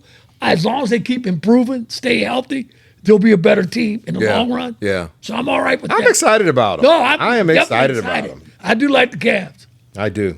So good. Okay. That actually wraps up episode 14 of the Three Brothers Podcast. On a good note. On a good note, right? Yep. I Yeah. didn't know we was going to do that or not. Yep, Boy, it was yep, looking yep. bad. I thought the Browns were going to bring us Yeah, up. but well, no, you know, not even after a win. I'm not really a Browns. So stay tuned. We have a hidden gem coming up you do not want to miss. Yeah. The captain, Johnny Williams, JW, is coming up. And Five oldie minutes but with goodie. Phil. We can call it oldie but goodie now. Yeah. 5 minutes with Phil. Yeah. Based on customer demand. Right. Right. Right? My email box is blowing up. Where is 5 minutes with Phil been? So those things are coming up. So stay with us. And before we leave, let me give you the email address, right? Yeah. The Three Bros pod@gmail.com. Why do I struggle with that? I don't know. It's the letter 3. I do too.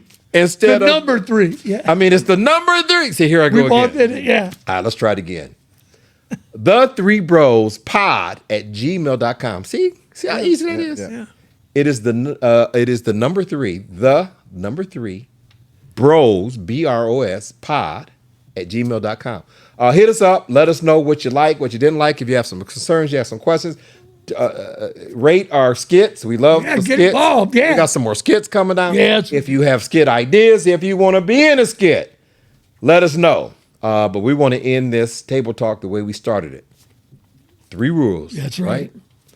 Take off your shoes. That's it. Take a shot. Take a shot, baby. And have a good time. And have a good time. All right. Enjoy yourself. Enjoy yourself. All right, everybody. fellas. Thanks for joining Yep. us. Peace out. And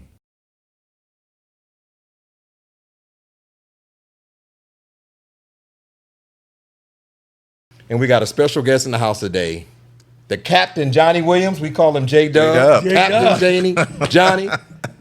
He's gonna introduce himself here shortly, but want to just kind of set the table. So if you have questions, concerns, things you want to add to the show, comments, please feel free to reach us at the3brospod@gmail.com. That's the number 3 bros pod pod at gmail.com. I did it Perfect. right. Perfect. Oh, Woo! God. Bros We took 14 episodes. Yeah. Bros with the Z. No, No, S. not on Not on this. email. On the Yeah. Listen, you're new to the show. You just pace yourself. Yeah, stay in my lane. You don't know how long it took to get this right. Big stuff. They've been here long enough to have a cup of coffee. Listen, while we're here, go ahead, Phil. If I know you want I to got jump in there. nothing. I just don't want you to forget the shoes thing. That's all. Oh, and I was. Listen, thank you so much. So our motto for this show that we have adopted, we have 3 rules. Take off your shoes, have a shot, Again, I hope there ain't no holes in the thing. I know, yeah. and have a good time. Exactly. Clink, clink, clink. Enjoy yourself. Yep, here we go, All bro. right. All right, they're doing All it. right. Those are our 3 rules. Now, with that out the way, I want to first get right to our guest because this is someone that we go back better than 50 years, right? Yep. How many people can say that? Bad know. go back 50 years. Exactly right. I'm going to just give you just a quick resume. I don't want to embarrass him. Now, real quick though, Yes, sir. you shaking that thing in that mic. Oh, okay. Set it down. It's like That's my shot glass. Let's get him a plastic cup. All right. So I want to do I want to do a quick introduction of our guest, Johnny Williams, aka JW, aka Captain. We call him Captain. He was a all-city linebacker at Booker High. Actually, he was the captain of the City All-Stars. So all district, yes. All Summit, all county, all district. Ohio, Yeah, absolutely. all that, Yep, right? Yep. And could have been more, except for this 5'9", 165-pound linebacker from Walsh, who we won't talk about. Oh, man. But Johnny was telling me a story the other day. So he had yeah. he had a stellar career. High school football, went on to Kent State, had a great career there, was shortened by a shoulder injury, joined ROTC, went to the military, another stellar career, was promoted to the rank of captain. Not sure how many years you can share that, but beyond that, he was employed by Pfizer Pharmaceuticals, and I think that was your only job in your life, right? How many people Army and How Pfizer. many people you don't have one job? 2. Did Army 10. Yep. Pfizer 27. after the army? Yep. Did I beat that in 30 years one year. of sales with Pfizer Pharmaceuticals. Promoted through the ranks. I think it was regional VP or something. I don't know. But he is in the Pfizer Pharmaceutical Hall of Fame for his sales and his work in production in management. So I give you the captain, Johnny Williams. He's now currently Cleveland Council. I'm not sure what ward. Yeah. So just tell us what you're doing and give us some initiatives. What's going on? Before I begin anything, let me just say I've known all these guys since middle school. Long time ago. Grew up on the west side, Roslyn Avenue, 681 Roslyn, between Stadelman and By. These guys here, I love them like brothers. So I just say that this podcast, for which I've seen every one of them, Thank you, Johnny. is special because it warms my heart. It brings back memories. It makes me laugh. It makes me cry. It makes my heart go pitter patter. So these guys, for those of you who may or may not know, are special human beings, be it from an author and a man that I have always respected, admired, and loved, be it to Jay Brophy, who, as I like to say on the short quotes, he started with Dan Marino for the national championship. How many people for you know you can say Miami that? Hurricanes in the national championship. That's a short list. Yep. And then the next year as a rookie started in the Super Bowl at linebacker for the Dolphins. That's pretty short list. To me, those are those little Yep, clips. yep, yep. And then I always introduce Phil, and these are humble guys. So when you're humble, people will brag on you because they know that you're humble and you won't say it about yourself, right? And you shouldn't say anything about yourself because it's not about you. But you want people to know about people like you. So with like a Phil, I always say, and have always said, and I'll say to the day I die, is he is the first black quarterback at Yale. Yale University. And Yale, for those of you who don't know, there are just very select few Ivy League colleges. Look them up if you don't know them. All right, Ivy League colleges, and those are typically all right there in the Northeast, and those are the elite universities, Right. The elite. that you've got to score well on the ACT, SAT, and you've got to have leadership qualities there that you have served in order to be a part of that, what I consider elite group. So be it Phil being the first black quarterback at Yale is something special. And he was also at Buchtel, our president, Manhood Award winner, King Bee or Homecoming, Yeah. and all that. And all that. And even though he was all that, Alan was more popular than he was. No, I don't know about that. I don't know about that. You know what I mean. I think we can go to commercial now. Well, Phil was Mr. Quarterback, but Doc, Yeah. Alan Doc was. Let's keep this just, thing. Let's keep this thing moving. I will be my authentic self. Amen. Oh boy. Listen, Hey, Johnny. and here's what I'll say. I'm so proud of these guys for their podcast. Like I said, I've watched everyone, but as I've just kind of seen the goings-ons and happenings here, the real star of this whole thing is not on camera, and that's Alan Jr. Al Jr. Al Jr. Al Jr. Bridgman. Red Rose Panic, Josh in the back, Dad, husband, and all that. He is the behind the scenes. The show looks pretty easy until you hear and see how this thing really works. Right? I see these cameras. We know who here. makes this thing I work. say, well, Junior, which one do I look at? And he said, just look at your guy. I said, you know what? The hell with it. I'll be my authentic. Hey, I just go with Mike is on and just talk. Right. Yeah. He sets you up for success. Yeah. So, Hey, the speaking history. of- I was just gonna say the history of America is people stealing credit for shit they didn't do. So right. here we go. Well, here All we right. go. Okay. That's right. part Yeah, of it. that's right. Listen, I want you to spend a few minutes though, because you are currently a councilman in the Cleveland Warrensville area. Yeah. Talk about that a little bit. What you do, what some of your initiatives are. Yeah, What yeah. you want people to know, what they should know. The elevator version of my background, graduated with these guys from Akron, Buchtel, Phil and I in 77, Doc 78, Brophy in 79. I went off on a football scholarship to Kent University. Phil was also offered a scholarship. I saw his jersey hanging in the locker, number 5. My number was 55, and I said, "Damn, what could be, should be, would have been, could have been, would have." But he went off and did bigger and better things at Yale instead of me. So I just said, "Oh well." But no, it's a beautiful thing.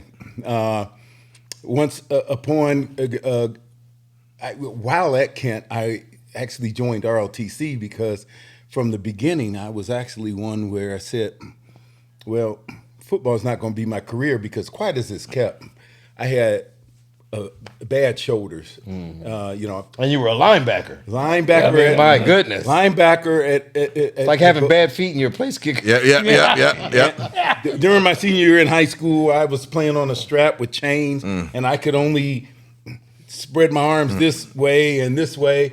You know, my junior year was where I made my scholarship. My senior year, I got all those accolades, but that was only because I had a great junior year in which, you know, Bruce Barnes, if you're watching, thank you for getting injured, broken leg. I took advantage of the advantage. There you go. Yeah. So I went from backing up Ramont McCombs and Dwayne Blaine Yep, yes, sir. linebacker as a junior. Yep. You learned a And little they bit were- there, They were right? all city and all of that, and Yep, nobody yep. ever questions.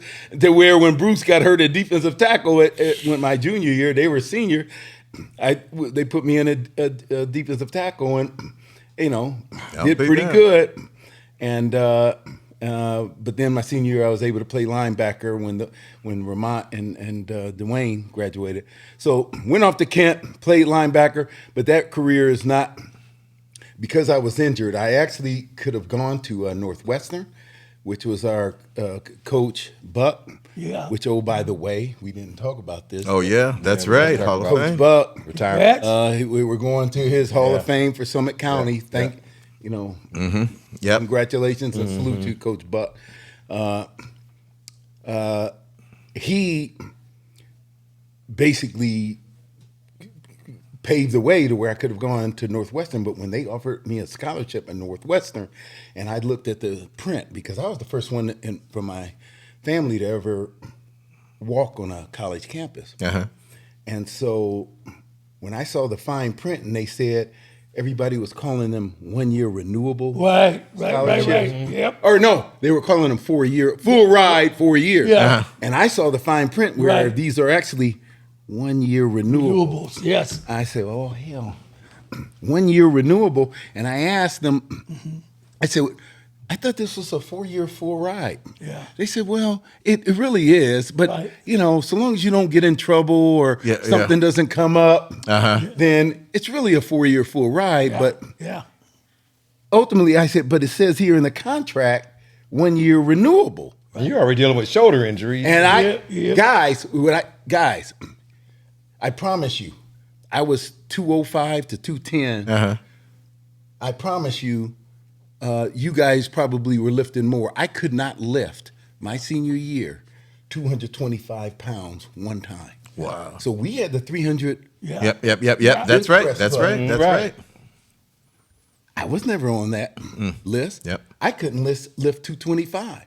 And oh, by the way, also played baseball. Uh-huh. Right. Yep, No yep. more pitching for me. Yeah. Right. I played first base and only threw underhand like a fast pitch. I couldn't throw overhand. If I yawned, both shoulders would Oh man. fall out of place, Uh-huh. and I could feel them. Boom. I said, "Damn!" So during the football season, literally, I don't know, 3 times a game, 4 times a game. My shoulders, one of them or both, would fall out of place. I just dropped to the ground. Put my Damn. I hands never like knew this, this. Back in. roll like this until I heard boom, boom. I said, okay, I'm good to go. What movie was that? Lethal Weapon? What Yeah. Was Mel it? Gibson. Mel Gibson had to keep putting his damn that shoulder right? back in place. Yep. That was me. I'll be. I never knew that. That had to hurt. It got to the point. It ain't hurt as much as writing a tuition check. Because you guys got to know. You know, my dad, God rest his soul, a year passing, Ted Williams, my stepdad, and I don't like to say step anything. He was my father since the point I was 8 when he came into my life. But I just knew that he was a cement finisher. So my summer job in this world of what internship, Yeah. what internship can you get, and how many companies can you get, Yep. and how much money can you make, and all this. And what stuff. did you do over the You summer? know what my summer was? My summer was doggone wheelbarrow and concrete, and if I spilled any concrete going up hills, you talk about a workout.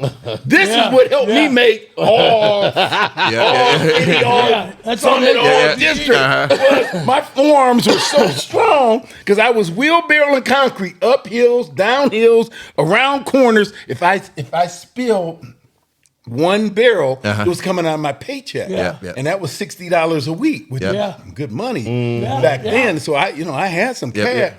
But if I spilled one, that was $10 coming out of my paycheck.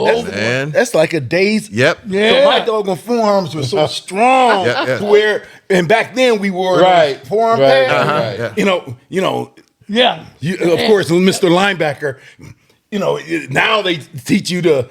Forearm or to shiver. Back then, it was delivering the blow with the forearm. You wore the pads. My forearm blow was devastating because I was working.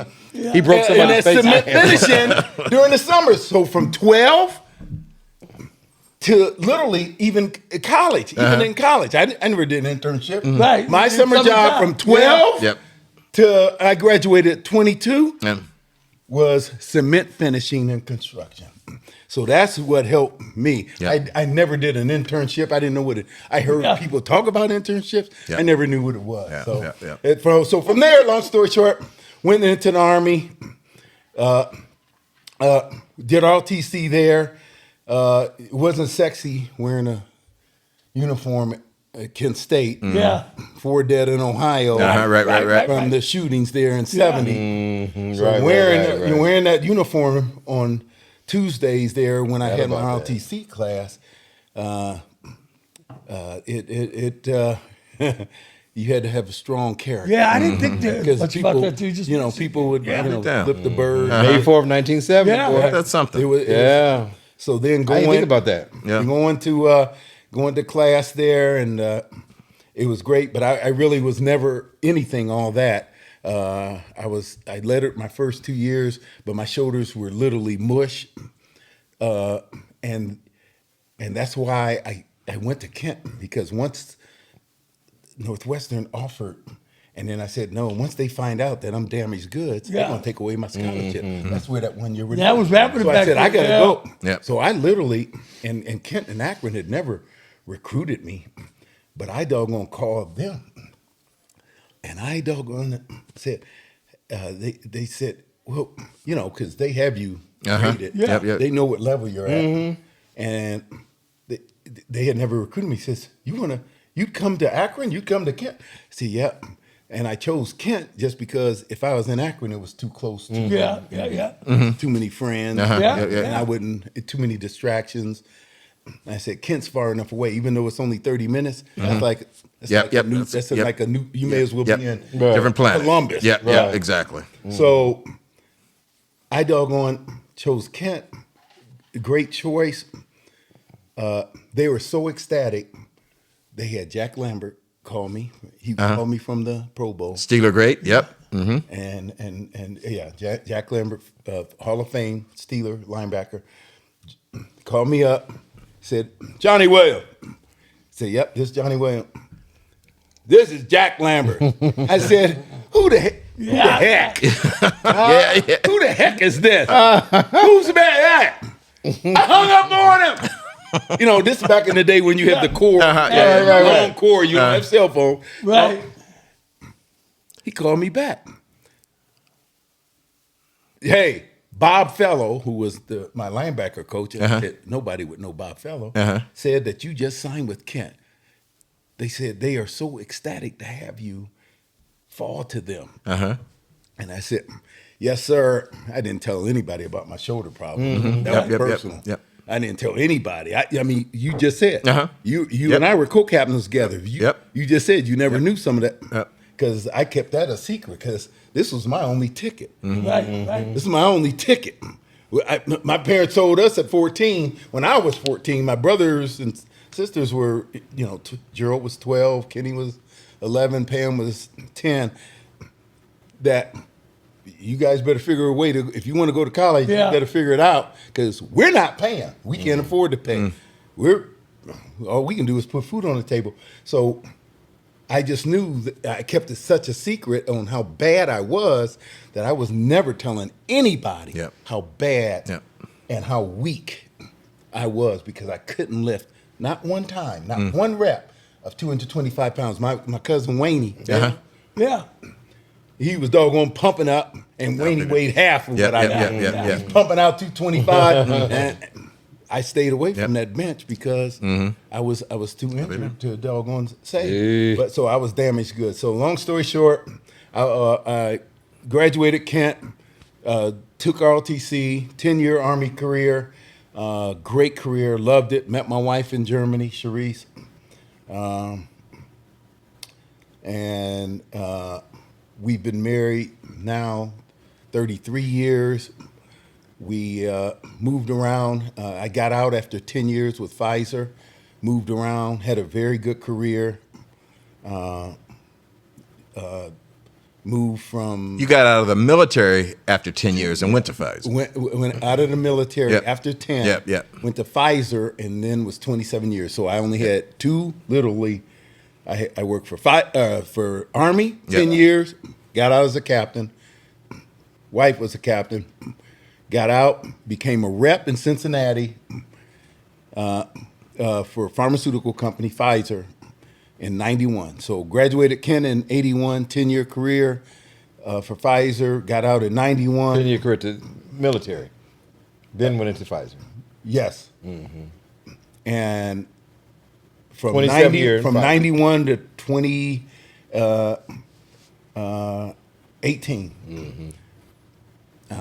Retired in 18, and once I retired, after 27 years with Pfizer, I became a regional, so I had the eastern half of the country. So everything I tell people, from east of the Mississippi River, from Maine to Miami, I was traveling 3 weeks out of a month, and traveled all the time. My wife, God bless her, she raised our two sons wonderfully, because I was always gone, and retired in 18, did well enough. We moved from Cincinnati to Chicago, back to Cincinnati, then I worked in Manhattan. We moved to Manhattan area 2 weeks before 9/11 in 2001. Wow. And then 2 years in Jersey, and then moved to Cleveland in 2003. And that's when the wife said, I'm done moving. I'm done moving. My children. We're not moving anymore.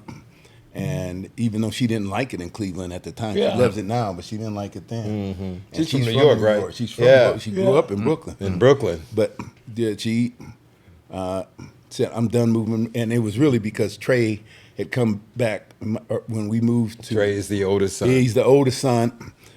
Went to class, came back, and just said, why do I always have to be the new kid in class? And that broke her heart. Why do I always have to be the new kid in class, Mom? Everywhere I go, every year, I gotta be the new kid in class. And she said, I'm done. We should dedicate this episode to Trey. He's not going to recount the same conversation. I guarantee that. I said, boy, you living way better. You know, we're eating bologna and you eating whatever you want. Right. You know, couldn't tell him that then. So anyway, 27 years, a wonderful career, take nothing back. Once I retired in 18. Outstanding. We moved out of the Orange House, moved to Warrensville. Warrensville is a city of 13,500 people, a very small community, inner suburb of Cleveland, and it's the blackest city in Ohio. It's 13,500, 93% black. Wow. And we moved into a community there, which is pretty much... Now, what made you become a councilman? What? That's what I'm saying. Because you were happy, very happy in your doggone retirement. I was very happy, very good. The biggest problems I had was whether I could keep from playing full freight for Golf. On the golf. golf. Well, he got a skin. That was his biggest concern. I said, I'm not good enough to win $100. I've never yet won $100. I've never been in that boat. Bill has. Alan has. I've never been, but ask anybody if I have fun. Who has the most fun? There you go. I have. Nobody has more fun because I'm having a smoke. Cursing, and I'm gonna watch myself from cursing here. Listen, we're not. We're currently unsponsored. Let's put it that way. So my thing is, it's all about the fellowship. It's all about the fun. It's all about the laughter. Before you get too far into your golf, I want you to talk about your role as councilman and what you want people to know, what they should know. I'll just sum it up because I've gone on way too long, and I apologize for that. But I'll just say this. I became a councilman in 22, moved into the community at 16, joined the HOA, then became I was appointed by Brad Sellers, former NBA player. He's up there. On the planning commission. He lives in my community. And as I became involved in those things, my eyes became more astute. My ears opened more, and I realized, and then, frankly, we moved there in 16, but what was happening in 15? The Republicans were trying to find out who they were going through their primary. Right. And I'm hearing all this stuff.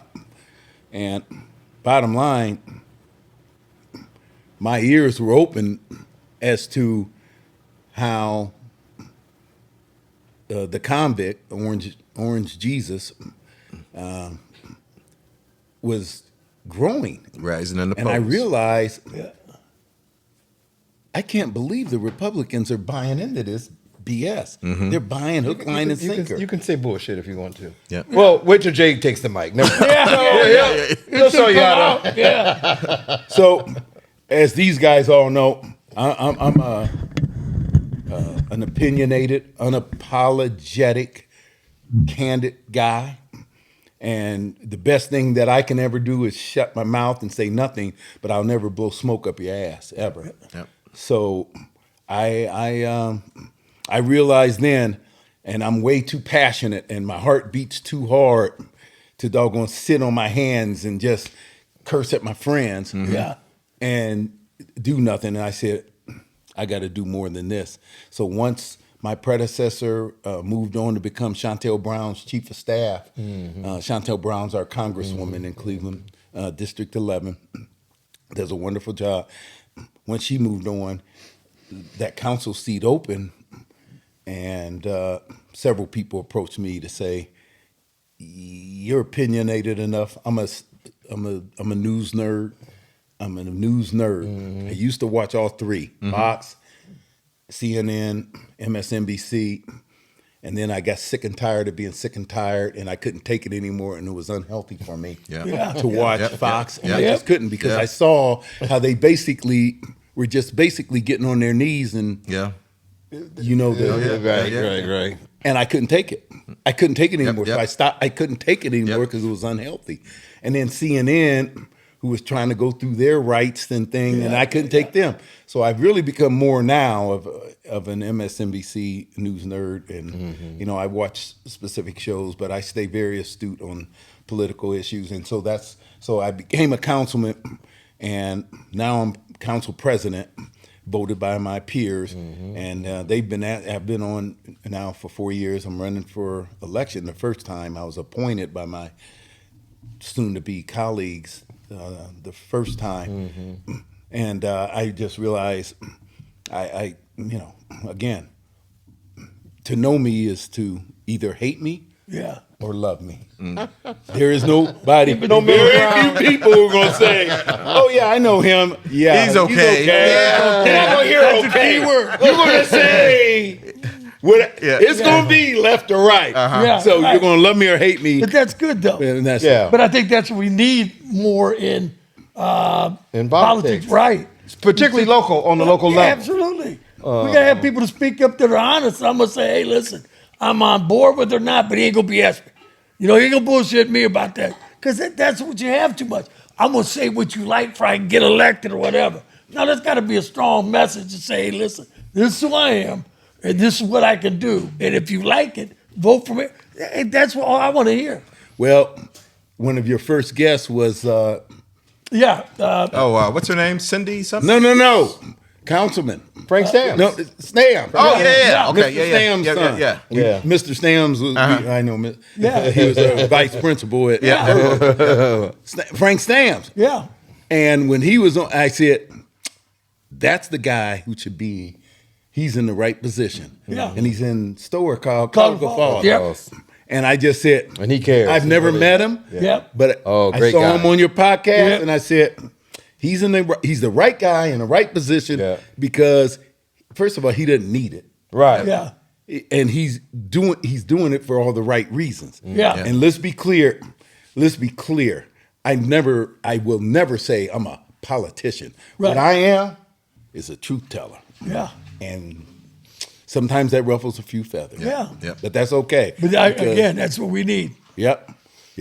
So we asked this non-politician to do maybe 5 minutes before we start our podcast. 25 minutes later, the non-politician wrap things up. Yeah. So, but listen, that's all good stuff. We appreciate it, and I think the people watching have a better view of who Johnny Williams is. So we definitely appreciate that. So go ahead, Phil. I know We you got to ask a couple of questions, though. Yeah. What are we in for? What's coming? You know what I mean? From a political standpoint in this world, midterms are coming next year. Yeah. You know I'm not sure where the momentum is right now because it's kind of chaotic right now. But can you give us your projection or your idea of what's happening in this either locally or nationally so that if there's some marching orders that we the people ought to be doing or following, we can at least have some insight into So that. I'm going to give you guys some numbers. I'm going to give you guys some numbers. And I hope it shocks you. It shocked me because I did the homework. I'm going to keep it local. All right?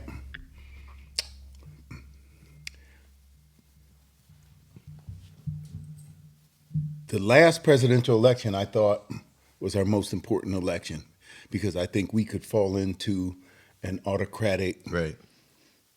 And that's And it's become true. Absolutely. Right. I don't think anybody who has their eyes open, Yeah. Right. which is part of my problem because too many people, and it's going to be what I say. So I did a little homework here, and let me reflect on this because by the way, this Chat GPT, Yeah. if you aren't Yeah. if you aren't doing Chat GPT and you haven't loaded that down, you better because you're losing. So let me just give you some guys some candid stat. Summit County and I'll just leave the phone.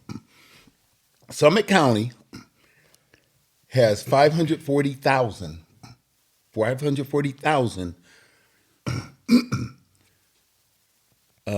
people in Summit County. Akron has 188,000 people. yeah. Okay? Now, from that 540,000 people in Summit County, how many people would you say voted in a non-presidential election? And let me caveat this with you guys real quick. So you have what they call registered voters. Right. Registered voters. Those are where they get people who, we have an initiative there where when high school seniors are picking up their cap and gown, that they Register to vote. register to vote. Great. So there's a lot more registered voters than what they call active voters. Yep. So registered and active. Yep. So when they actually talk about percentages of people who actually vote within Summit County, and I wanted to, because I think most of yours is Cuyahoga or Summit County, but Summit. Right. Because out of 540,000 registered voters within Summit County, how many do you think vote in an off-year election? And what's an off-year election? 2026. Yeah. It is 2026. It is the non-presidential. Right. Right? And if you want to know what active voters is, it's basically those who have voted just in 2 presidential elections. They don't even consider active voters those who have voted in non-year. Okay. Yeah. Just if you voted in 20 and 24, you're considered an active voter. If you voted off year, that's a whole different level. But that's how they consider for active. But there are a lot more registered voters than active voters. Okay, so I say that to tee it up. What did I say? Active and registered. Right. How many do you think voted? And let me just refer. How many do you think? How many actual people voted in the last Non-presidential. non-presidential election? The last, just So out of that 540,000, I'm going to say, just because you teed it up this way, I'm sure it ain't a great number. So I'm going to say a third of that. You see though? Oh, are you serious, bro? I'm not serious. That's 6,500. Oh. I'm rounding figures. In And what year? 2015. 6,500 out of 540,000. Like 2017. Wow. percent, Yeah. 1.5%. 2017, 4,800. 2019, whoa. What's this negative? 9,000. No, it is. It's 9,000 people cast votes. Okay. In 2021, 10,000 ballots out of 22,000 active voters. 2023, turnout reported at 51%. So let me repeat. Let me be clear. Uh-huh. Out of 500,000 500. registered voters, right, in Summit County, the most ballots cast out of from 2015 to 2021 were 10,000. Out of 540,000. That's it's crazy. Now, so what is my issue? People don't vote. Getting out and voting, yeah. People don't vote. We have apathy and we have ignorance. Yeah. Now, ignorance doesn't mean you're stupid. It just means that you're unaware. Yeah. So what is my biggest problem? What do I write on time and time and time again? What do I talk about time and time and time again? What doggone brings me to tears? What gets my heart literally racing is the fact that we end up with this piece of crap Yep. of a president because people are too damn apathetic or they don't care. And here's so again, it bears repeating. 500,000 people in Summit County. Glad y'all are sitting closest. Hey, I voted. Check the goddamn. Don't fuck. Check the register. I'm sure he's got those records. He knows I voted. And let's be clear, this is nothing but going to the Summit County Board of Elections, and I've got my doggone numbers in my ward. I'm Ward 7. It is so woeful. It is so woeful. It literally is depressing because when I have to go around in order to You run, went like door to door or something. you got to go door to door and get signatures. You've got to get signatures to be on the ballot and whatnot. And you've got to know who the voters are. So it's public knowledge. Yeah. So anybody who says that they vote, you can really See if they did. see if they're lying. Yeah. Okay? And there are a lot of liars. Yeah. Yeah. Because I've got neighbors. And these people have done well in life. And these people have achieved a certain level. And it's hard for me to look at them because I know, and I don't tell them that I know. Right. You just did. That- well, man, Yeah. they probably ain't viewers. Right. but- Right. that I know they ain't voted in 5, 4, 3. They don't vote. Yeah. And these are intelligent, accomplished, educated, and done well by every standard, but they don't vote. So, and what I can basically say in general is that young people, Al Jr., people your age, 38, and my niece who had said, she said none of her friends vote. Yeah. Young people don't vote pretty much at all, and renters don't vote. Because I've got a lot of renters in my area, and about, I'm going to safely say, over 90% of anyone who's renting doesn't vote. Man. And so you want to know my issue and my problem? We wouldn't end up any complaint. And guess what? What's being taken away? The people who it impacts the most, they're taking away a lot of their rights and privileges because they already know. What I'm telling you is not a secret. People know that these people don't vote, so who gives a damn? Right. Why should I?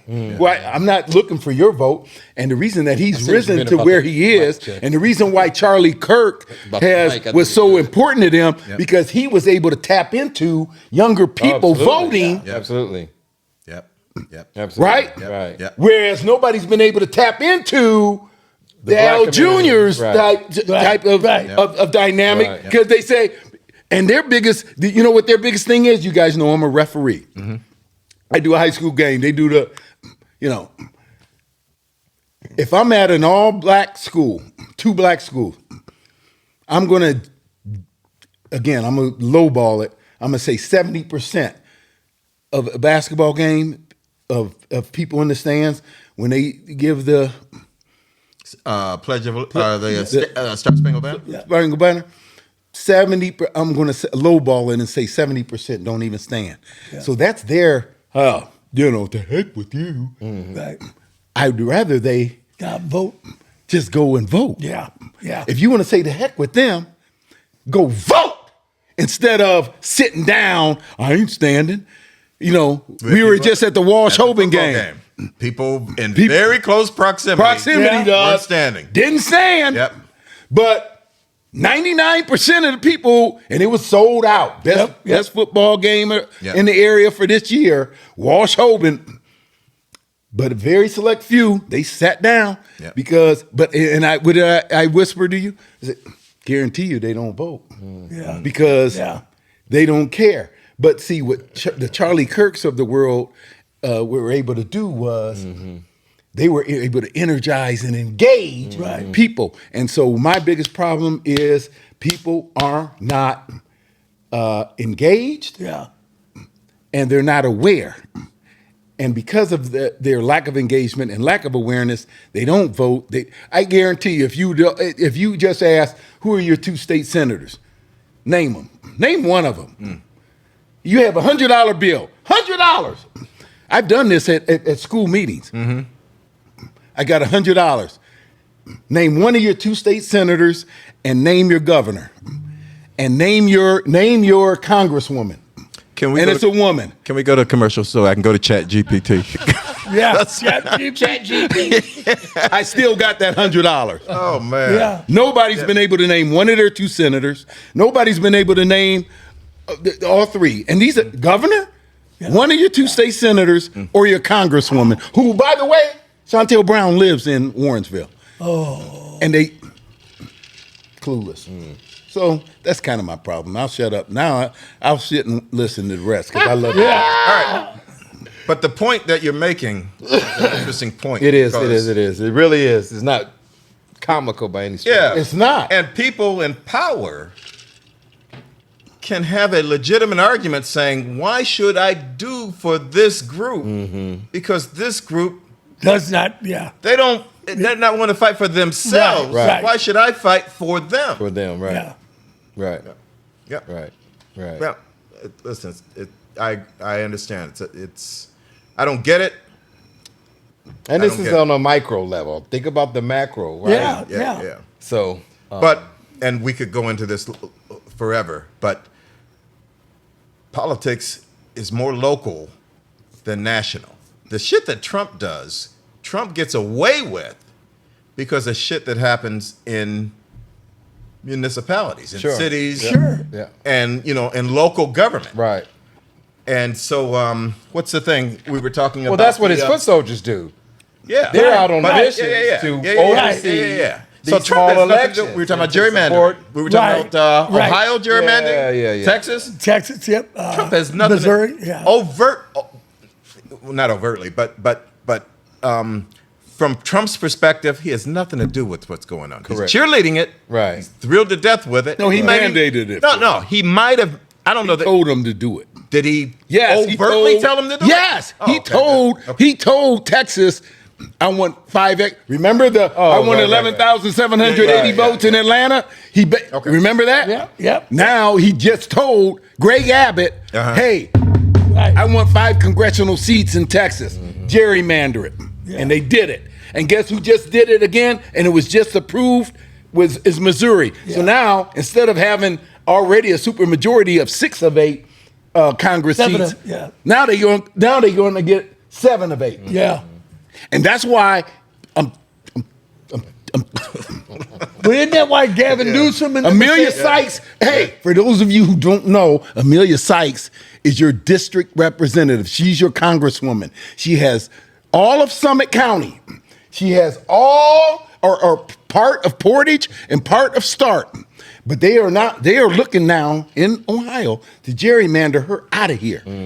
Amelia Sykes. I've never met her. I don't know her. I know Chantel Brown. She's mine. And, Your neighborhood. yeah. Yeah. But Amelia Sykes, I've never even met. But from what I've seen of her, and again, I'm a news nerd. She's sharp, she's smart, and her dad was before her. Yeah. But at the end of the day, they're looking to take her chair out of Ohio. They already have a supermajority on the Supreme Court. Yep. They already have a supermajority on the state, in the Senate and the Congress, the state level. Yep. They already have supermajorities, but now they are saying, let's give me one more seat because it's so tight in Congress, Yeah. and they know that Trump is in trouble. Yep. So that he's saying, and again, when I say he, it's not him because he's a dumb piece of doo-doo, right? It's really Steve Miller is the Oz behind the curtain. Yeah. If you don't know Steve Miller, Yep. look Yeah. him up. I'm not going to go there. I can talk too much. Trump is nothing but a useful idiot. He's nothing but a puppet Yep. for the puppeteer. Yep. Steve Miller is Running the world. is the devil on earth. Yep. Even though I've always said Trump's the devil on earth because he has the microphone Right. and he has the chutzpah. He's the devil on earth. But be clear, he is. And you guys know I met him. Yep, I yep. told you I met him. Yeah. Yeah, Yeah. I'll shut up. Yeah. Well, like I said, even Gavin Newsom, remember, talking about the blue states, gerrymandering, do the same thing. But at least they're putting that to the vote for Right. the voters. Right. And these other states in Missouri, They're just Texas, doing it. they Yeah. just did it. Yep. And Yep. no Yep. voters are involved. Yeah, right. Yep. So we are regressing as a country. Oh, yeah. Yeah. That this democracy Yep. that we think we have isn't a true democracy. Right. It is closer and closer toward an autocracy or a dictatorship. Well, the playbook Every day. was revealed to us. Yeah. Yeah. None of this 2025. really should be a surprise. Project right? 2025. And to think we're not in an authoritative government right now is crazy. 'Cause We are. We are. We are. You know, he sent out the Gestapo to do his little business places. He does not listen to anything that involves the Constitution. He does what he does, and everybody's either afraid to go against him or willing to save their ass. So we have no say so. You look at the news outlets and what's getting controlled. He's trying to control that. We don't see all the protests. We don't see all that. Right. It's kind of like he's selecting what to do, and that's There's another No King's Day coming up. Yes, it is the 18th. Yeah. Yes. Oh, I did not know that. Yes, the 18th, I that's believe good. it is. Yeah. Yeah. So interesting though, because I wanted to ask about something else that's going on in the news, and it's the Comey indictment, Yeah. right? And I was I don't know why, I was surprised that he got indicted. But now that he has, what are your thoughts on will he be convicted? And if he is, What does that mean for the Fannie Willises and the Chris Rays of the world? And Phil, I'm gonna start with you. October 18th, Uncle Phil. Okay. I'm not sure that I care that much about what happens to one man. Who? That's a dangerous precedent, though. Yeah, but Comey is a symptom of something. Trump has already indicated prior to being elected that he was going to go after his enemies. Not that I don't care. It's just that there is so much happening. I don't know that Comey's indictment is as impactful for Americans. Indictment or conviction? I don't know. Yeah, I would say conviction, quite frankly. If he's convicted, to me, that's frightening for the country. Yeah.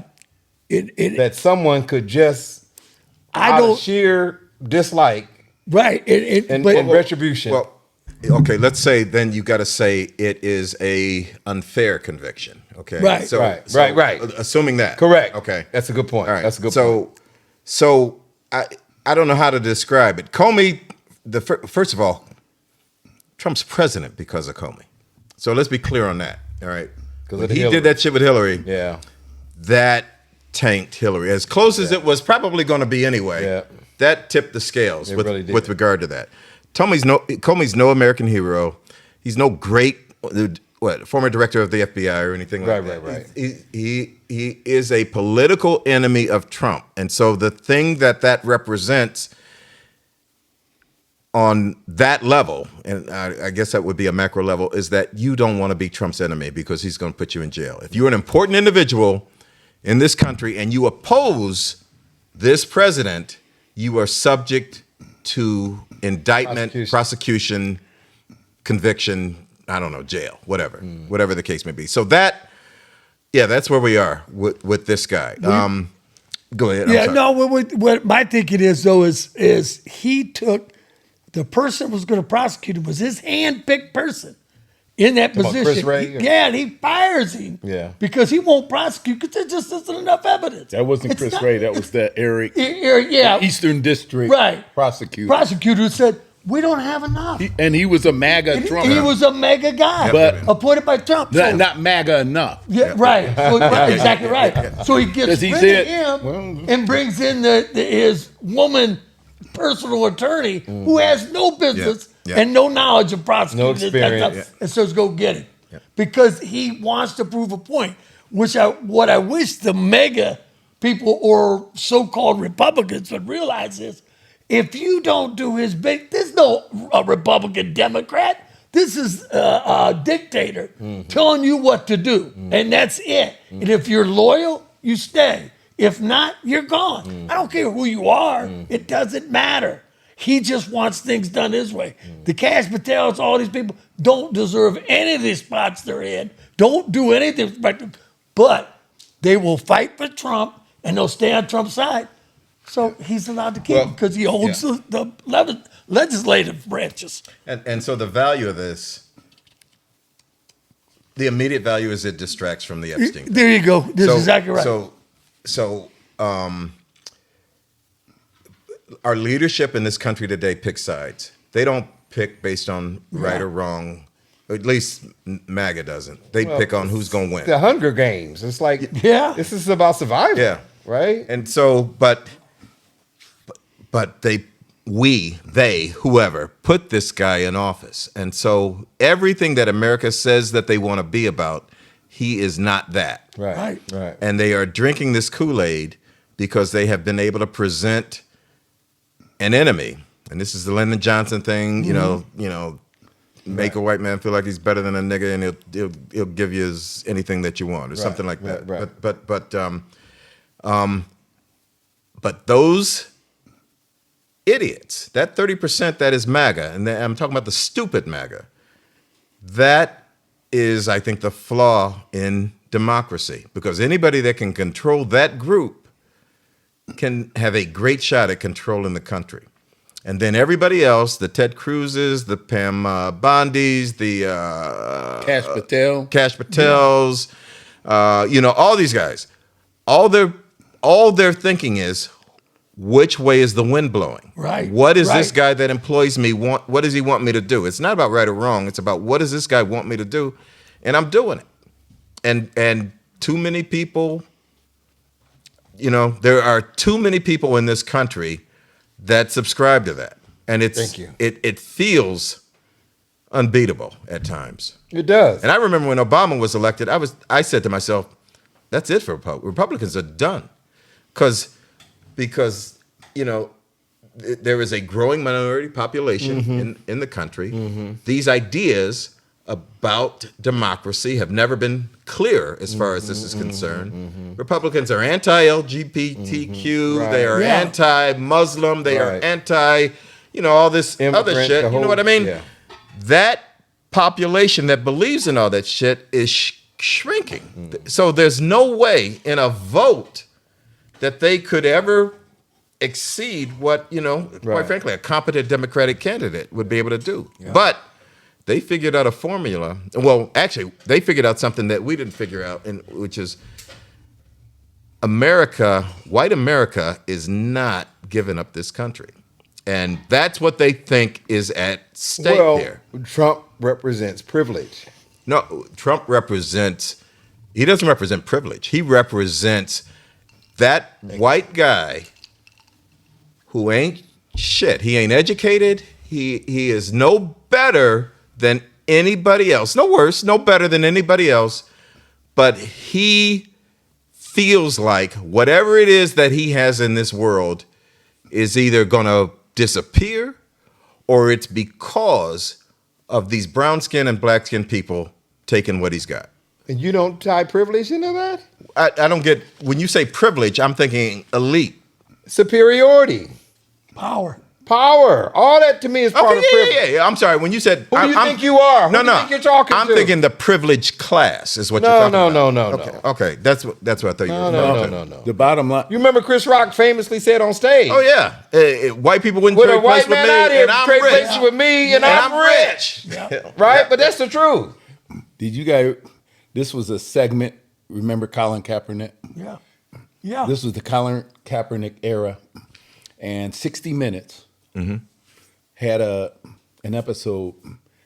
And long story short, it was basically where they interviewed some rural Pennsylvanians. You can YouTube it, Google it, and they basically said about the NFL. These were two husband and wife, and they said, "Yeah." I'm paraphrasing. Yeah, they may be rich, the football player. They may be famous, I know the second half of this sentence. but you know what the NFL stands for, right? And he said, no. He said, despite you being rich and famous, you still gonna be a nigga for life, and you ain't better than me. Yep. And that's the mindset that Trump has Yep. been able to Yep. tap Tap into into. Yep. because Yep. he's been able to get Yep. those non-voters Yep. who were disenfranchised. Nobody cared about him. Nobody Yep. gave a Yep. damn about Yep. him. Yep. He was able to tap into Yep. them, Yep. and that is what has elevated him, Yep. guys. Period. End of story. I'm telling you, That's right. that's right. is what has made him. Which is great, and that is, I give the example of what's the movie? Bulwark. No, funny, but that's a good movie too. Yeah. But no. The No. We're Gladiator. Gladiator. Yeah. So the mob is Rome. never thought of Gladiator. Basically, is the line in that movie. That mob is Rome, and these rural, uneducated motherfuckers that just don't care what Trump does. They have his vote. They don't care who he rapes. They don't care who he robs. They don't care who he defrauds. There is nothing. He can shoot somebody. Yeah. It has nothing. It does And not he matter knows what it, he and he has does. always They got his known vote. He is the first politician to have ever realized that, or at least tapped into that. Maybe Lyndon When Johnson he realized said, that. I could go out on Fifth Avenue and shoot somebody. Yeah, and they would still vote But for- nobody. And that was his first term. Quite frankly, if we ever get this country back, we've got to. It won't be during our lifetime, Phil. We've got to rewrite the Constitution. Yeah, Won't be because in our the lifetime. Constitution right. was written It's not our lifetime. not even considering that a motherfucker like this could be president of the United States. Right. There were It so has- many yeah, instances yeah. where they go, well, wait a minute, what did we do? We've never seen this. Right. Yeah, exactly. Exactly. They're eating the dogs, they're eating the cats. Well, no president's ever going to be saying something. Right. You know what I mean? Right. So they never imagined somebody this cruel, somebody this corrupt Right. would ever be leading the country, and that it would work the way that it's worked. Think about the irony of someone with 34 convictions going after someone for a lawful, what they consider, Right. right, And a deport breach them. of the law. Right? Like, who are you to? Oh yeah. Yeah, you'll prosecute them, you'll yeah. deport them, or everything. yeah. Right. But you have all the convictions, but you can still be president. But and- if and you've be ever fine. listened to these, I'm sorry, go ahead. No, Go go. ahead. I was going to say, you ever listen to these people when they get questioned about, sort of, if you love Trump, how do you square that? yeah, how do you rationalize that with regard to the things that he's done? Right. And they melt down. Right. They Like they either go- cannot respond to the question. Well, typically it's a pivot. yeah. They go right to Obama or Biden Yep. or Hillary. Yep. It's a Oh, straight yep, pivot. yep, And that's part of the playbook. Yeah, it's more of a deflection. Yeah. Right? Yeah. It's always about complain and blame. Blame and complain. Oh, it's Biden. Right? Blame and Brophy, I complain. want you to wrap this up because we are going to talk about the Ryder Cup, and we're going to wrap this up. and Oh bring yeah. people Well, out hey, here. it's just like I said, like Okay, the Nazis did when they blamed the immigrants, the Jews, the communists, everything. They took over the press. It's the same damn playbook. It's the same they're doing. And if I hear one rural farmer that voted for Trump that wants subsidies, Right. kiss my ass, Right. Because you got what you want. That's These right. tariffs are supposed to help you, right? Don't be taking no welfare from nobody. That's all you're doing. That's right. And most red states do. So, hey, all you That's a people great- voted for, that's a great point, that's bro. tough luck, baby. Yeah. Take the tariff to run. Let him take care of you. a But great he'll point. take the money out of your back pocket and ours and give it back to Yeah. you. And you'll say, oh, thank you so much, Mr. President. That shit's Yeah, crazy. yeah. We were just saying this weekend on the golf course, and those tariffs kick in. Yeah. Right, the price of golf might be the same. But God damn it, you go in there and get a hot dog, Yeah. Yeah. and some beers. Yep. That's just gonna be sky high. Anyway, I want to talk about something else that happened over the weekend. The Ryder Cup. The Ryder Cup fail. Right, as far as the U.S. is concerned. The European team took us behind the shed and gave us a nice ass whooping. At least for 3 days. Right. Yeah, they 3 rallied days, right. They somewhat on rallied, Sunday, yeah. but 2 boy, or 3 for, days. for Yeah. 2 or 3 days, it was pretty bad. More importantly, though, I want to talk about what I consider to be embarrassing conduct on the part of the Americans. I mean, the harassment that they put, in particular, Roy McIlroy, all the players really, but Yeah. in particular Roy, because he's a high-profile player, and his wife. That was embarrassing. Yeah. That was So- embarrassing. It was January 6th on a golf course. That's what it was. If you replace the combatants on January 6th with black people, you done had 100,000 black people dead on January 6th. If black people had a brawl on the 18th hole of the Ryder Cup, Oh, the Ryder Cup. or did the things that they did, said the things that they said during the round of the Ryder Cup, you would have all hell. Nancy Mace would be spinning right now. It is so clearly it was a MAGA rally that we saw during the Ryder Cup. It was privileged white folk, about 99.9%, plus Michael Jordan, which is we'd love to have our token Negro there. Wow. Wow, Phil. Yeah, I'm sorry, can't say it. Well, we were on the course talking about this. We said, hey, Yeah. I'm sorry. how can you police the conduct? Yep. Yeah. You want people to buy tickets, go to the thing. Right. Yep. You want a rowdy crowd, you want a festive crowd, but the abuse became personal. Yep. Right. And we that's- said, what do you do to combat that? And the answer was, put 25 black people and let them say, F you, Roy, F you. They'll Yep. have a rule. They have a law for that the next day. They stopped that the Yeah. next day. That's exactly Yeah. right. Anyway, Exactly. go ahead. I want to give me your take on No, that. it's the same thing. It's like, cheer for your team. Yeah. Do all that stuff. Right. Exactly right. when it goes beyond Why is that like personal? booing, criticizing, Right. and showing personal like hatred towards people and saying things that where does that ever come up in a Yeah, Ryder Cup or yeah, anywhere? yeah. But it's in the damn place we live nowadays. It's acceptable. And what I do It's a respect culture. It's a culture. Hey, it's what the Europeans said. When we come over to Ireland and have that, we're hoping to show that we'll cheer for all that, but we're not going to go overboard like trying to criticize and personalize these matchups. Right. And I think they're probably right. Yeah. It was an embarrassing ass moment. It really There's was. no need for that. In a game of golf?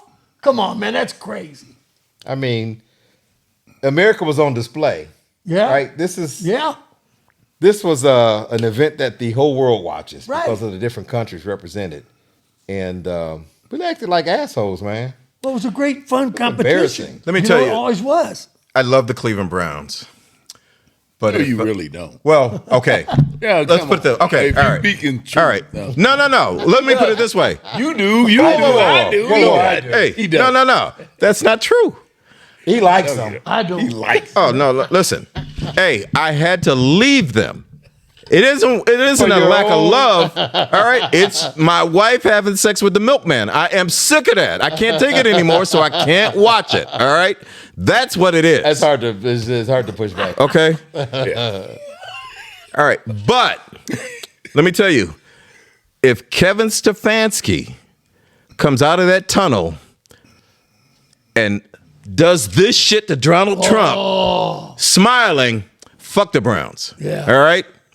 Sorry. Listen, Keegan Bradley did that And shit. Bradley Yeah. The United States let Donald Trump lead them out of that tunnel. on what was that, Thursday? Hey. I was done. Hey. Yeah. Hey. Thursday, I was Sorry. done. Listen, we go to war, I'm all And USA. I love the Ryder Cup. I'm all USA. We go to war. There is no more intense competition. Hey. I love Hey. the I love. President's Cup's nice too, but that Ryder Cup. Hey. But on Thursday when I saw Trump, Yeah, fuck that. Oh my God. I was Europe all the way. Okay. I'm sorry. I was Europe all the way. Yeah. We go to war, I'm with you, USA, Right. if it's a legitimate war. Right. But if it's a golf tournament and you hugging Trump, I'm with the other guys. I don't give a damn who they are. I'm with you. And I'm part of the resistance I'm with you. of democracy.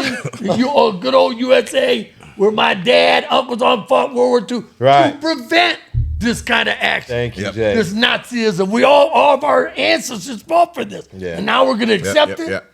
To me, unacceptable, man. Yeah. It's Yeah. At the unacceptable. end of the day, anyone who ever says this is not us relative to the Yeah. USA, Trump is not a reflection of us. Yes, he is. Yes, it is. And the Ryder Cup was the So- most recent Yeah. Yeah, example of reflection that. That's right. Yes. who we are. Yep. So don't tell me that this is not America. anymore. Thank you. Right. Don't That's talk exactly to me who we are. because No. now I'm saying you're you're one of those people who puts their head in the sand Right, and right. wants to think kumbaya. Yeah, Yes. right. Yep, yep. Very nice. It's embarrassing. It's Yep, you yep. said the word. It's embarrassing. It really I was was. embarrassed, That's Yeah. right. and I love the little clip when when the Europeans said their little soiree. Download you listen? yeah. Oh, they got You some. watch it? Yeah, Whatever yeah, they were yeah, saying. yeah. We're gonna have to play some of those, by the way. We gotta stick some of Yeah. those clips in. Yeah.